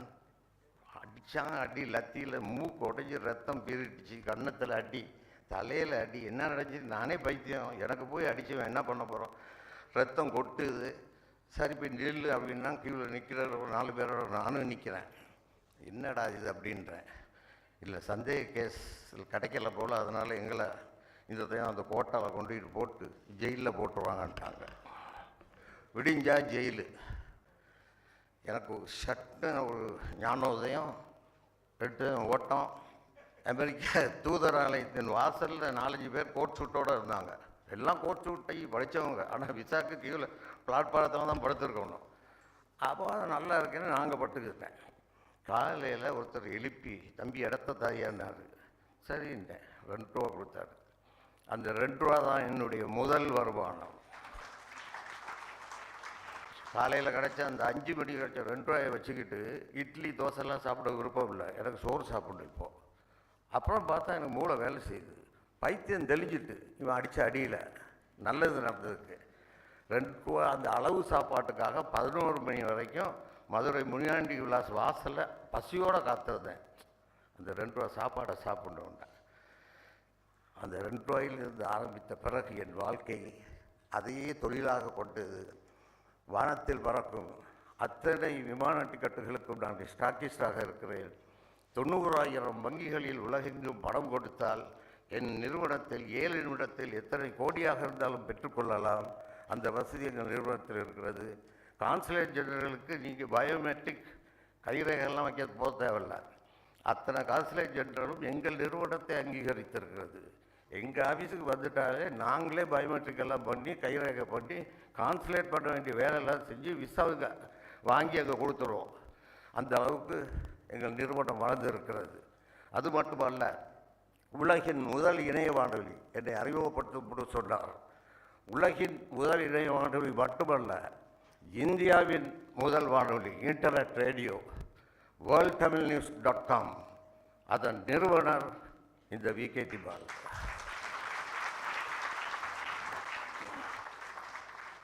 அதற்கு பிறகுதான் இங்கே ஹிந்தியும் அல்ல இங்கிலீஷும் இல்லை, முதல் இணைய வானொலி தமிழ் தான் worldtamilnews.com. அதற்கு பிறகுதான் மற்ற மொழிகள் இணைய வானொலிகள் வந்தது. இப்பொழுது அது யூடியூப் ஆகிட்டு என்னென்னமோ வகையில் முன்னேறிட்டு இன்ஸ்டாகிராம் அது எல்லாம் வந்துட்டு. அப்புறம் இன்னொன்று சொல்கிறோம், அதை லிம்கா புக் ஆஃப் ரெக்கார்ட் ஒரு இந்திய சாதனையாகவே பதிந்து கொண்டு எனக்கு சான்றிதழ் வழங்கியது. இந்தியாவின் முதல் இணைய வானொலி. அதுக்கு அடுத்த ஒரு விஷயத்தை சொல்லி நான் என் உரையை நிறைவு செய்ய போகிறேன். என் தொழிலில் டிக்கெட் விசா விற்கிறன்ற நிலைமை மாறி வெளிநாட்டு நண்பர் ஒருவர் கலை நிகழ்ச்சி நடத்தலாமே என்னார். சரி நடத்தலாமே, எனக்கு ஒன்றும் தெரியாது. இன்னும் சொல்லப்போனால் எனக்கு இங்கிலீஷ் தெரியாது, ஹிந்தி தெரியாது, தமிழ் கூட சரியாக தெரியாது. லகர லகரம் ரகர ரகரம் டகர நகரம், இன்னும் பேலன்ஸ் ஷீட் பார்க்க தெரியாத ஒரு எம்டி தான் தெரியாது. அதெல்லாம் மேனேஜர் காதல் சொல்லுவான், சரி சரி அப்படி அனுப்பிடுவேன். ஒரு திறமையும் இல்லாதவன் தான். வாழ்க்கை கொட்படுத்தது. அப்போ அந்த கலை நிகழ்ச்சி என்ன செய்யலாம்? என் வீட்டில் 10 வீடு தள்ளி நான் வணங்கும் தெய்வம், என் தந்தைக்கு நிகரானவர், தந்தை மாதிரின்னு கூட நான் சொல்ல விரும்பல, என் தந்தையே தான். என் தந்தை அமரர் சீர்காழி கோவிந்தராஜன் அவர்கள்.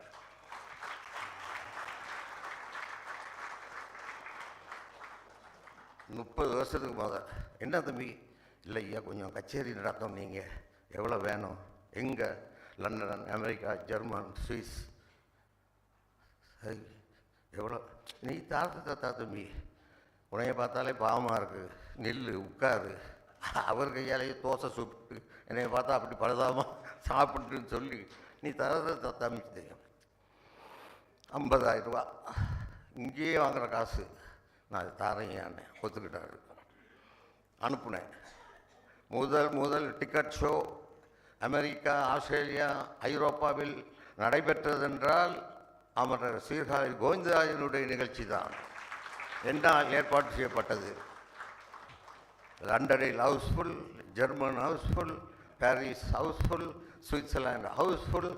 அதைத் தொடர்ந்து தமிழகத்தில் உள்ள இளையராஜா முதல் கொண்டு டிஎம்எஸ் எல்லாம் சுமிதா, ஜானகியம்மா, சுசீலா எல்லாத்தையும் வெளிநாடுகளுக்கு அனுப்பி 1500 கலைஞர்களை அனுப்பியிருக்கேன். 300க்கும் மேற்பட்ட நிகழ்ச்சிகள் நடந்திருக்கு. இதையும் லிம்கா புக் ஆஃப் ரெக்கார்ட் சாதனையாக பதிந்து கொண்டுள்ளது. இந்தியாவில் இவ்வளவு கலை நிகழ்ச்சிகளை நடத்திய ஒரு இந்தியன் விகேடி பாலன்.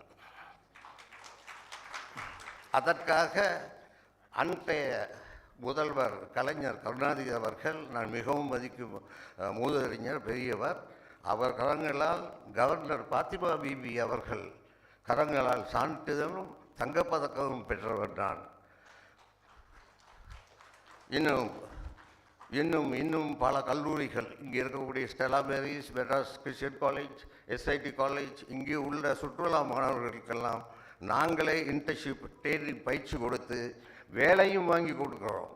இன்னும் எங்கள் நிறுவனம் பல ஐஏஎஸ்களை உருவாக்கி இருக்கிறது, பல பிஹெச்டி டாக்டர்களை உருவாக்கி இருக்கிறது. அதையெல்லாம் வரிசைப்பட்ட நேரம் இடம் கொடுக்கவில்லை. நான் விடைபெறும் நேரத்தில் என் அன்பு சகோதரன் சீர்காழி சிவச்சிதம்பரம் அவர்கள் அங்கே அமர்ந்து கொண்டிருக்கிறார்கள். அவரோட போனார் அப்பாவோட முதல் நிகழ்ச்சிக்கு. அந்த ஞாபகங்கள் எல்லாம் எங்கள் குடும்ப உறவு. நிறைவு செய்ய போகிறேன். ஐயா அவர்கள் முன்னிலையில் பேச கிடைத்தது மகிழ்ச்சி. வித்தவுட் டிக்கெட்டில் ஊர்லேருந்து வந்தேன். ஒரு வருத்தமான செய்தியை பதிந்து விட்டு நான் செல்கிறேன். இன்றைக்கும் நான் வித்தவுட் டிக்கெட் தான். ஆனால் அன்றைக்கு ட்ரெயினில் இன்றைக்கி வானத்தை பறக்கிற அத்தனை ஃப்ளைட்லேயும் எனக்கு ஃப்ரீ டிக்கெட், வித்தவுட் டிக்கெட். நன்றி, வணக்கம். நன்றி வி.கே. தனபாலன் ஐயா அவர்களே. பிரதமர் அவர்களிடம் ஒரு சிறப்பம்சம் உண்டு. பல சிறப்பம்சங்களில் ஒன்று சங்கடங்களை சந்தர்ப்பங்களாக மாற்றுவது, பிறகு அதை சாதனைகளாக பரிமளிக்க செய்வது. அப்படிப்பட்ட ஒரு ஆளுமையாக இன்று வி.கே. தனபாலன் ஐயா அவர்கள் இருக்கிறார். மிக உருக்கமான சொற்கள் உங்களுடையவை. உங்களுடைய இந்த சொற்கள் நகைச்சுவையாக உங்கள் துயரங்களை நீங்கள் எங்களோடு பகிர்ந்து கொண்டாலும் அவை ஒரு பெரிய கற்றல் அனுபவமாகவே நாங்கள் காண்கிறோம். ரொம்ப நன்றி தனபாலன் ஐயா அவர்களே. நிறைவாக மயிலை திருவள்ளுவர் தமிழ்ச்சங்கம் என்ற அரசு சாரா அமைப்பு, சேயோன் என்று அழைக்கப்படும் கலை மாமணி விருது பெற்ற முனைவர் என் முருகன் அவர்கள் இந்த அரசு சாரா அமைப்பினை 4 தசாப்தங்களுக்கு முன்பாக தொடங்கினார். வள்ளுவரின் நெறிப்படி மனித ஆதாரங்களை தேசத்தை கட்டமைக்க தேவையான மனித மூலதனமாக மாற்றும் கோட்பாடுகளை அடியொற்றி இந்த அமைப்பினை தொடங்கியிருக்கிறார். இவர் அறிவியலும் கலையும் இரு கண்கள் என்று கருதும் சேயோன் அவர்கள் ஒரு உபரி தகவல். இவர் சென்னை வானொலியின் முன்னாள் உதவி இயக்குநராக இருந்து பணி ஓய்வு பெற்றிருக்கிறார். சேயோன் அவர்களே.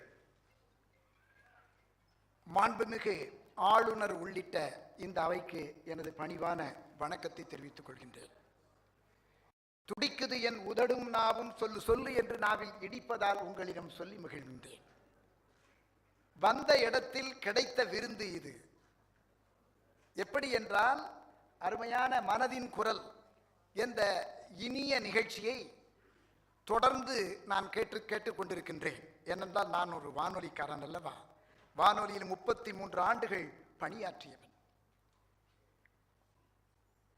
பார்த்தால் கண் வலிக்கும், பேசினால் வாய் வலிக்கும், நடந்தால் கால் வலிக்கும், எழுதினால் கை வலிக்கும், கேட்டால் காது வலிக்காது. அது வலிமையுடைய காது. ஆகையினால் வானொலி கேளுங்கள், வளமாய் வாழுங்கள் என்று நாளும் வானொலியில் உச்சரித்தவன் இந்த சேயோன், முருகன் என்கிற இயற்படைய சேயோன். நாங்கள் பல நிகழ்ச்சிகளை வழங்கி இருக்கிறோம்.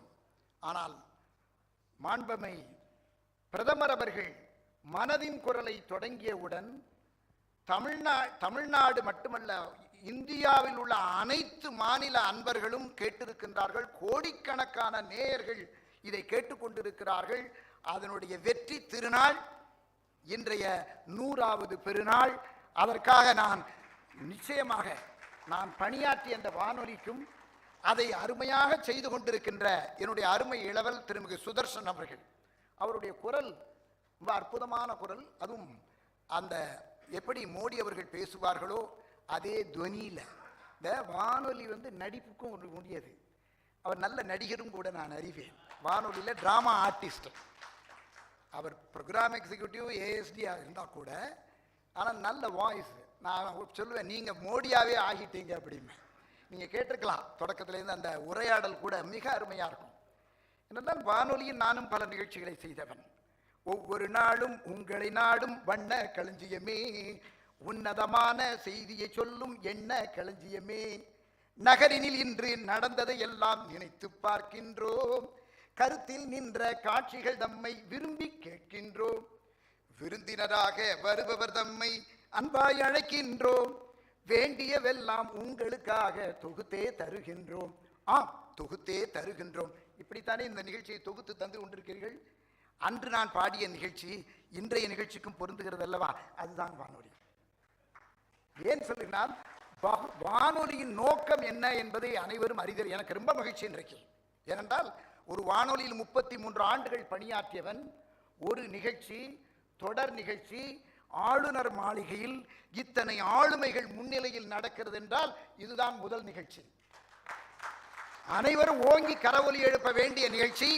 அந்த அற்புதமான வாய்ப்பை கொடுத்திருக்கிறவர் மாநில நமது ஆளுநர் அவர்கள். எனக்கு இரட்டிப்பு மகிழ்ச்சி என்னவென்றால், செப்டம்பர் மாதம் 22ஆம் தேதி மேனாள் ஆளுநர் MM ராஜேந்திரன் ஐயா, அதுவும் தமிழ்நாடு அரசின் மேனாள் தலைமைச் செயலாளர் மற்றும் ஒரிசா மாநிலத்தின் மேனாள் ஆளுநர் MM ராஜேந்திரன் அவர்களுடைய மனம் நிறைந்த மக்கள் சேவை, அன்இன்டரப்டட் சர்வீஸ் என்ற நூலை இதே அரங்கில் வெளியிடுவதற்கு அனுமதி அளித்து, அது மட்டுமல்ல, அந்த நிகழ்ச்சியை சீரோடும் சிறப்போடும் பேரோடும் புகழோடும் நடத்தி கொடுத்த பெருமை மாண்புமிகு ஆளுநர் அவர்களுக்கு உண்டு. அதை மயிலை திருவள்ளுவர் தமிழ்ச்சங்கத்தின் சார்பாக அதை பதிவு செய்கிறேன். அன்பர்களே, அதே போன்றுதான் இன்றைக்கு நான் என் பணியை தொடங்கிய வானொலியின் மனதின் குரல், அருமையான தலைப்பு. உங்களுக்கெல்லாம் நினைவிருக்கும், வளரும் தமிழகம், தமிழ்நாட்டில் நிறைய நிகழ்ச்சி பண்ணியிருக்கோம். வளரும் தமிழ்நாடு நிகழ்ச்சி பண்ணியிருக்கோம். ஆனால் பாரதத்தில் உள்ள அனைத்து மாநில மக்களும் அனைத்து மொழிகளிலும் இந்த மனதின் குரல் நிகழ்ச்சி சென்று சேர்ந்திருக்கிறது என்றால் அதை வடிவமைத்த பெருமை வானொலிக்கு உண்டு. அந்த நல் வாய்ப்பினை வழங்கிய பெருமை மாண்புமிகு நமது பாரத பிரதமர் அவர்களுக்கு உண்டு என்று சொல்வேன். வானொலியின் நோக்கமே பகுஜன ஹிதாய பகுஜன சுகாய. அப்படின்னா பொருள் என்ன? பகுஜன, இந்த வானொலியில் அப்படிதான் எழுதியிருப்பேன். எங்கள் சிம்பலில் பார்த்தீங்கன்னா பகுஜன ஹிதாய பகுஜன சுகாய. அப்படின்னா மக்களின் மன மகிழ்ச்சிக்கும் பயன்பாட்டிற்கும் உரியது வானொலி.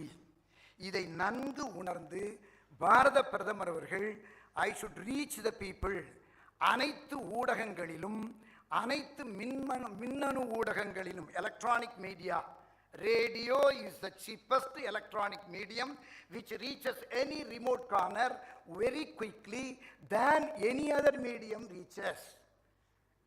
உலகத்தை உலகத்தாருக்கு கொண்டு செல்லும் உன்னத ஊடகங்களில் மணிமுடியாக திகழ்வது வானொலி. நாட்டில் உள்ள மூலை முடுக்கெல்லாம் செல்வது வானொலி. அதனால்தான் பாரத பிரதமர் அவர்கள் மனதின் குரல் என்ற அருமையான தலைப்பு. இது ஒவ்வொரு மனசும் தன்னை நினைத்து பார்க்கும், தன்னுடைய செயலை எண்ணி பார்க்கும். அந்த வெளிப்பாடுதான் இந்த மனதின் குரலினுடைய மனிதர்களாக முன்வரிசையில் அமர்ந்து ஆளுநர்களுடைய பரிசுகளை பெற்று, அது எப்படி பெற்றிருக்கிறது பாருங்க. பத்மஸ்ரீ விருது வாங்கின இருளர் அன்பர்கள் இங்கே வந்தார்கள். அதுவும் லெப்டினன்ட் கர்னல், அருமையான சாதனை புரிந்தவர், இளம் மங்கை, மிக அற்புதமான அந்த செல்வி, அருமையாக பேசி தன்னுடைய அது எப்படி ஒரு காட்டையே உருவாக்கியிருக்காரு 4 வயதில். அதுதான் வானொலிக்கு பெருமை. ஆக இத்தகைய நல்ல நிகழ்ச்சியை தொடர்ந்து வழங்க வேண்டும். இது 100, இது இன்னும் 1000 விரிவடைதல் வேண்டும்.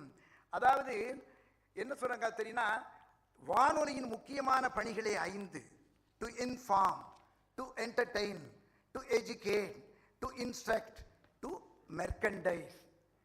அதாவது தெரிவித்தல், மகிழ்வூட்டல், அறிவூட்டல், அறிவுறுத்தல், விளையாக்கல். விளையாக்கிறது மார்க்கெட்டிங். வானொலி மார்க்கெட்டிங் உண்டு, உங்களுக்கு தெரியும், விளம்பரங்கள் வருது. இந்த 5 மேஜர். இதனுடைய முக்கிய நோக்கம் என்ன? எண்ணி பாருங்கள். இம்மீடியசி, உடனுக்குடன் தகவல்களை சொல்லுவது. அது மட்டுமல்ல, கிரெடிபிலிட்டி, நம்பகத்தன்மை. இன்னைக்கும் வானொலி இதை கேட்டுதான் நம்ம, அதாவது வானிலை எச்சரிக்கை அல்லது ஒரு கல்லூரி இதெல்லாம் இயங்குகின்ற நேரங்கள், சில நேரங்கள் சொல்ல வேண்டியதுன்னா அதுதான். இப்படிப்பட்ட பல்வேறு நிகழ்ச்சிகளை தொடர்ந்து வழங்குகின்ற வானொலி மூலமாக மனதின் குரல் 100 நிகழ்ச்சிகள். இன்னொன்று எனக்கு ரொம்ப நான் அடிக்கடி வியப்பது உண்டு, நான் தொடர்ந்து கேட்பவர்களில் ஒருவன். அதில் என்னென்னா, எப்படி பாரத பிரதமர் கடைக்கோடி கிராமங்களில் உள்ள ஆட்களை எல்லாம் தேர்ந்தெடுத்து இந்த நிகழ்ச்சியை வழங்குகிறார் என்று. அது ஒரு அற்புதமான பணி. மிகப்பெரிய பணி. அந்த பணியை நாங்கள் வானொலியில் நான் பணி செய்ததனால் இது எவ்வளவு கடினம் என்பதை நன்கு உணர்வேன். அதை அற்புதமாக தயாரித்து வழங்கி கொண்டிருக்கின்றால் தமிழ் மொழியில் சுதர்சன் அவர்களுக்கு நாம் அனைவரும் கரவொலி எழுப்பி பாராட்டுத வேண்டும்.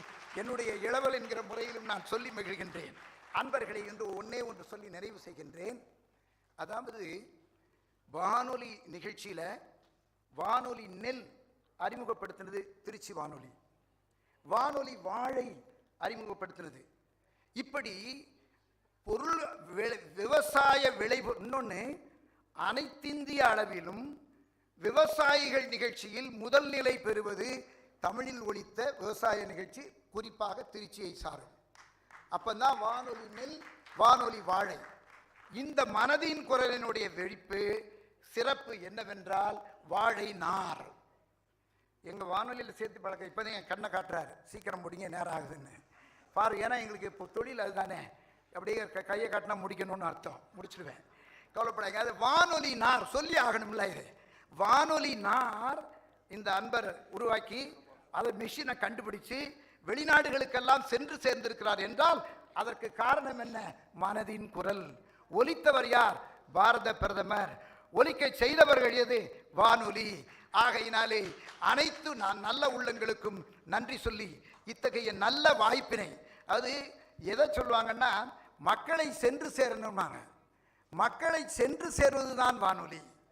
அந்த பணியை இந்த ஆளுமைகள் மத்தியில் சென்று சேர்வதற்காக ஆளுநர் அவர்கள் இத்தகைய அற்புதமான நிகழ்ச்சியை இங்கே வழங்கி இருப்பதற்கு இது போன்ற இன்னும் பல நிகழ்ச்சிகள் உள்ளன.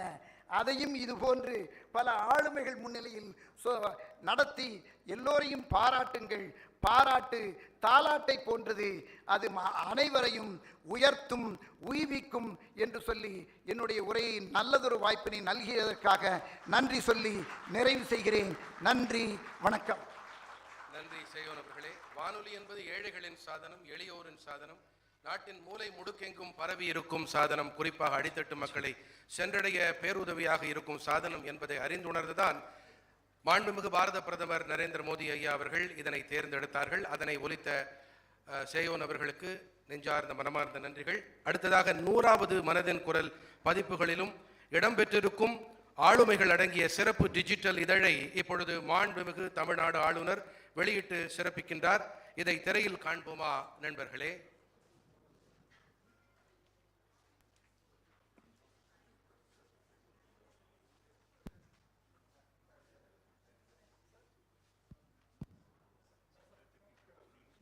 இது 100வது பகுதி. இதனை ஒட்டி வெளியிடப்படும் இந்த இதழ். இதை தயாரித்திருப்பவர்கள் பத்திரிகை தகவல் அலுவலகம். மாண்புமிகு தமிழ்நாடு ஆளுநர் RN ரவி அவர்களை இப்பொழுது உரையாற்றுமாறு அன்போடு அழைக்கிறோம்.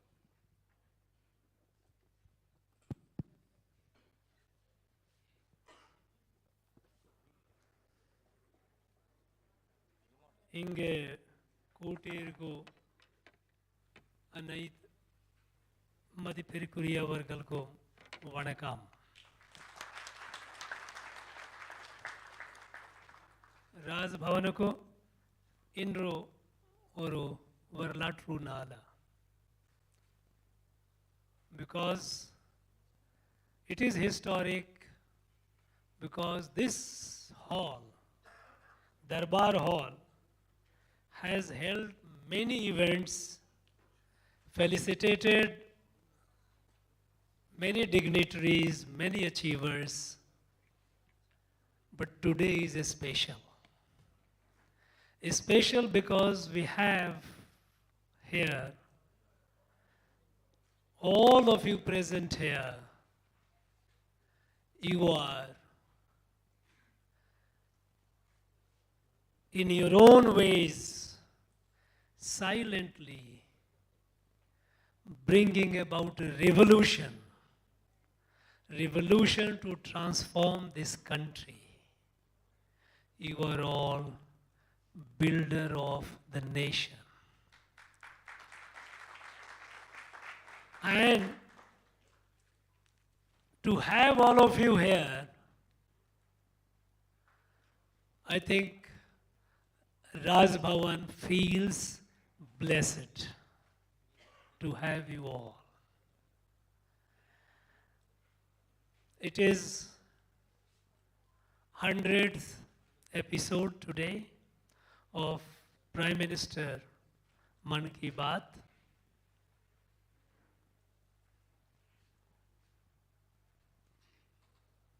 In the last 100 episodes, think of how it has transformed and how it is transforming the country. First of all, the one special, unique thing about this entire series of Man Ki Baat is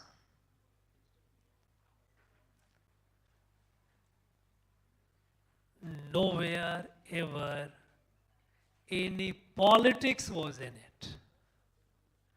Normally today, politics has so much become so overwhelming that whenever we think of a politician, whenever we think of a political leader, always think of politics.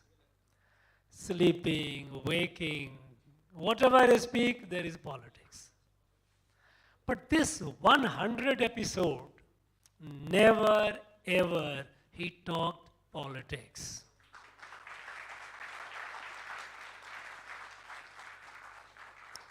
What did he do? He connected with the people and started talking about common people, unknown, unsung people, those who are doing incredible things in their own field, wherever they are. Many of you are here present today.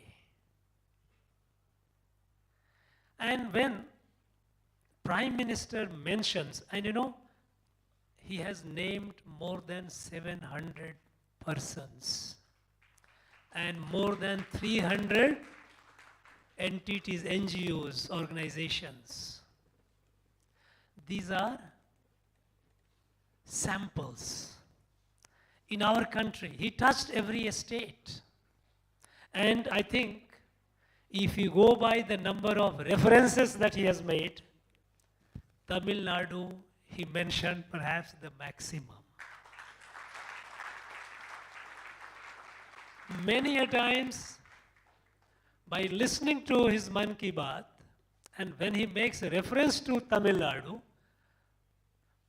many of us here, of course I am very new, not that new, but yes, relatively, many of us are getting to know about our people through Prime Minister Modi. Now this is a very unique experiment and a successful experiment. You know, a country of 130 crore plus, as the prediction goes that by this year we will be the country with the largest population in the world, we will overtake China. Now such a country, it cannot grow, it cannot be built by the government or government alone. Government has limited capacity.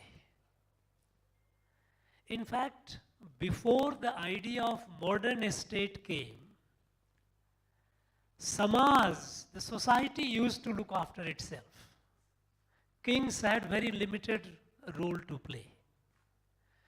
It was the society, the people who looked after themselves.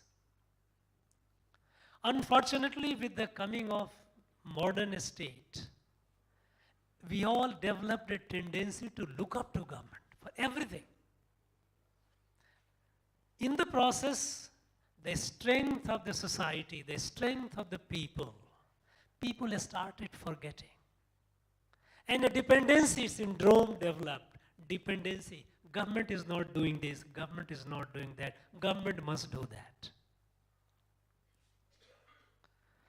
Now, any government, whichever party, howsoever well-meaning, government has huge limitation.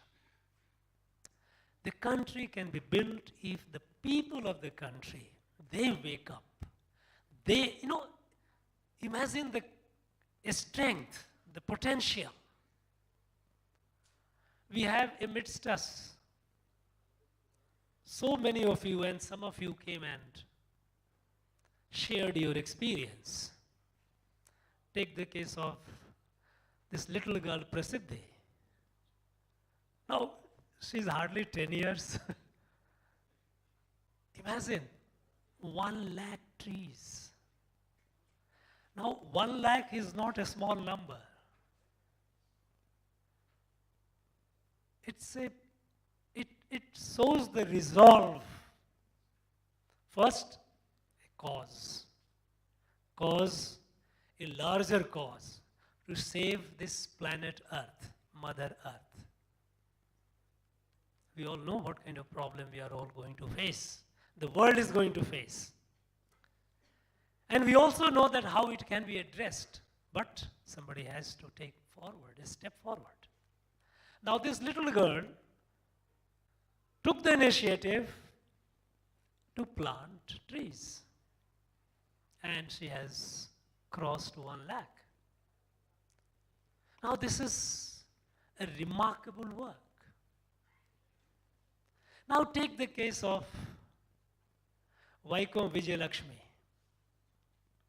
Visually impaired, normally she would have been considered as a liability. What pity, object of pity? No, she challenged. And she developed excellence in handling rare instruments, rare musical instruments. And she proved to the world that this challenge, the disability, cannot defeat me. And it is a great inspiration to all. That yes, she has done it, we can also do it. Take the case of Colonel Dwarkesh.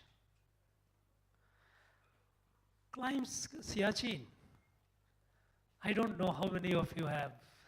I'm sure many of you would not have been there. I had the good fortune to be there in the course of my duty. At that height you have to experience, you have to be there and experience to know what it means. Taking one step is an effort. One step, because oxygen is so less that you and I sitting here, we can't imagine. With the best of athletes and best of it, once you go to that height, you feel what it is. And Colonel Dwarkesh climbing that has left a message to all. And what he said, getting opportunity, and all such people, those who are challenged, physically challenged, they are not a liability, they are assets to our society. All that we need is we appreciate and we say encourage.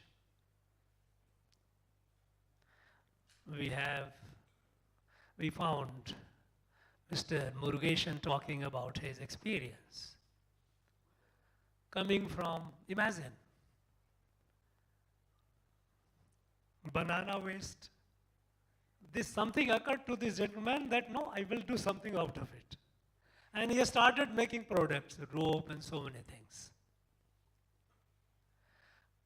Not only that, he made machines how to make it. Now, think of the person, his idea, and his resolve to do things nobody thought of. This is a great inspiration. Thank you very much. We have Rajiv sitting here, please, with his uncle, Neil Jayaraman. He has preserved hundreds of native rice varieties. We know we have in our urge to have a greater, higher productivity, more and more new varieties of paddy have been created for get larger yields. That is necessary.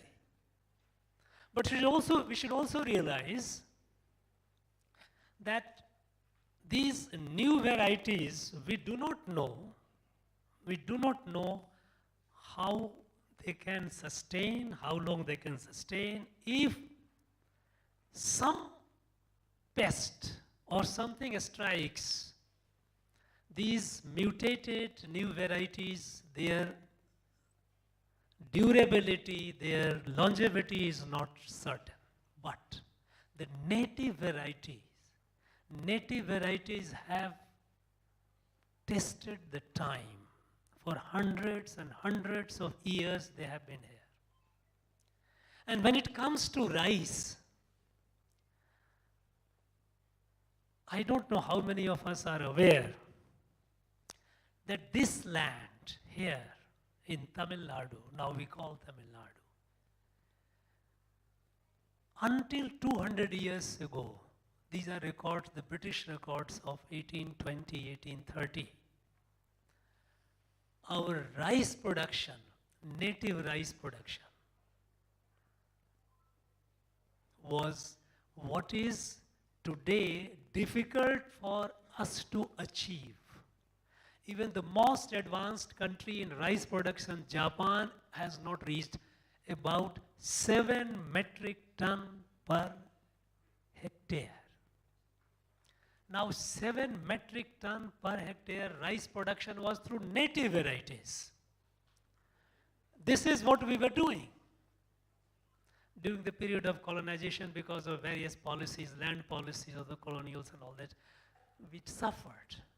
But this gentleman, preserving the native varieties, is doing a great service, not only to us, but to the entire humanity. We listen to Mr. Thiru Dhanavadan. Imagine what a story. What a story. This gentleman comes from Tiruchendur, sleeps at the railway station platform. I don't know how many of you have the experience of sleeping at the railway platform. I must tell you that not out of compulsion. He slept out of compulsion. But out of my job compulsion, I have slept on railway platforms so many days. In my younger days. And one knows what it feels like. And then he told you, he shared his experience how for people going for visa to American consulate, he would go stand, earn money. And today, look at him. Internet radio, Tamil radio, the first of its kind in the world, he created. Now this is again the power of will, resolve. Yes, I can do it. He had no resource, no means. Today people crib, I don't have. How can I do it? From zero he started. He suffered what all he told you the tales, stories. But it's a story of success. We heard Mr. Thirumurugan talking this Tiruvalluvar Tamil Sangamam. Sangam. Sangam we start saying. Tirunalvar Tamil Sangam. Now, imagine with his dissemination of the most powerful and richest text to the larger people, which enables you to help you becoming a better human being. A mission, the mission in him to disseminate the goodness around. What a great service. We also heard our friends Vadivel and Masi Sadayan. I have been to their village, their homes. You know, in our country, every year, several lakhs people who get a snake bite and they are alive, they must thank to this Vadivel and Sadai and his people like him. Because it is they, are irregular people, they who catch the most venomous snakes, take the venom, out of which anti-venoms are made. I have seen the love, the care with which they keep the snakes. They keep the snakes like their children. Earthen pots, snakes, it's a very, it can't bear heat. It can't bear cold also. Certainly it can't bear cold. So they keep in earthen pot to see that temperature remains cool. And after extracting the venom, they carefully take them back to the forest and release them. They don't ever harm any snake. Now, look at the intimacy, look at the sense of togetherness, the sense of oneness. People, we can say, well, they are not very educated, they are not, in the so-called, in terms of success. But the work that they are doing, and they have been doing it traditionally. In fact, I have been wondering that how come these people, those who save the lives of lakhs and lakhs of people throughout the country, we must do something to improve their life. It's true. The people like him are now getting recognized. He got Padma Shri. They got Padma Shri. More and more people today, unlike in the past, all these recognitions were basically people, those who were in the visibility, the high people all the time. They used to get. Today we get people, those who are unknown, unsung, somewhere in the remote area doing barefoot, planting trees. Somebody's catching a snake, taking the venom. Somebody who is building out of passion, the toilets have been doing for a long, long time. Somebody is conserving river. Somebody preserving the traditional embroidered art and craft. Now, all these have been possible today to make it known to the larger people. And once their story is shared, others get energized, inspired. And I must tell you, today I, for one, listening to these 7-8 people, those who spoke and shared their experience, right from this little girl Prasiddhi to Vadivel and Masi Sadayan, I feel inspired. I feel encouraged. Look, if they can do, I must do more. We must do more. And this harnessing of the collective strength of our people, that is what takes the country. touching issue. Look at our sports. For a very long time, sports, we have such a large country, but in the field of sports, internationally we were on the margin. Today, people are taking note of it. Yes, India also has sports people.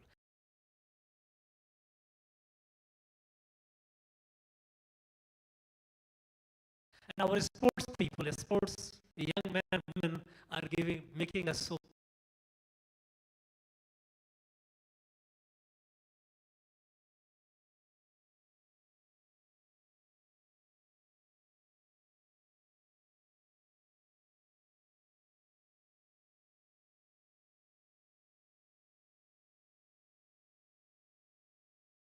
proud with their achievement, with their performance. This is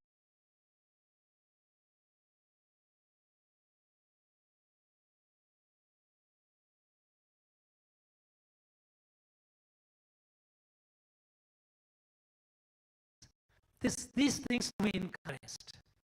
Prime Minister has been taking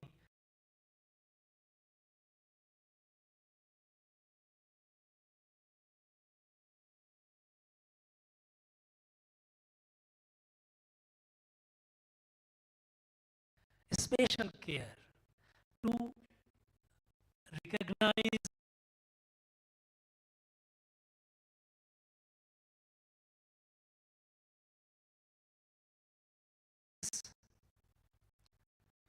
and appreciate the goodness, the power of individual looking ordinary but with the potential to do extraordinary things. Such people are being recognized, and that I'm sure there are many, because you know that 23 crore people are regular listener to this Man Ki Baat. 23 crore. I don't think there is any other program in the world which has got such a large audience of 23 crore. The study shows that while 23 crores are regular listener, 100 crore people of India must at least have listened one full Man Ki Baat. This exercise, this outreach, it has a lot of lessons for all of us. While we recognize and appreciate the goodness among us and try to emulate and do, the art of communication. Everybody thought in the days of electronic media, you have to be on YouTube, you have to be electronic and catch. Then people will see and you have influence. Already, people had forgotten already.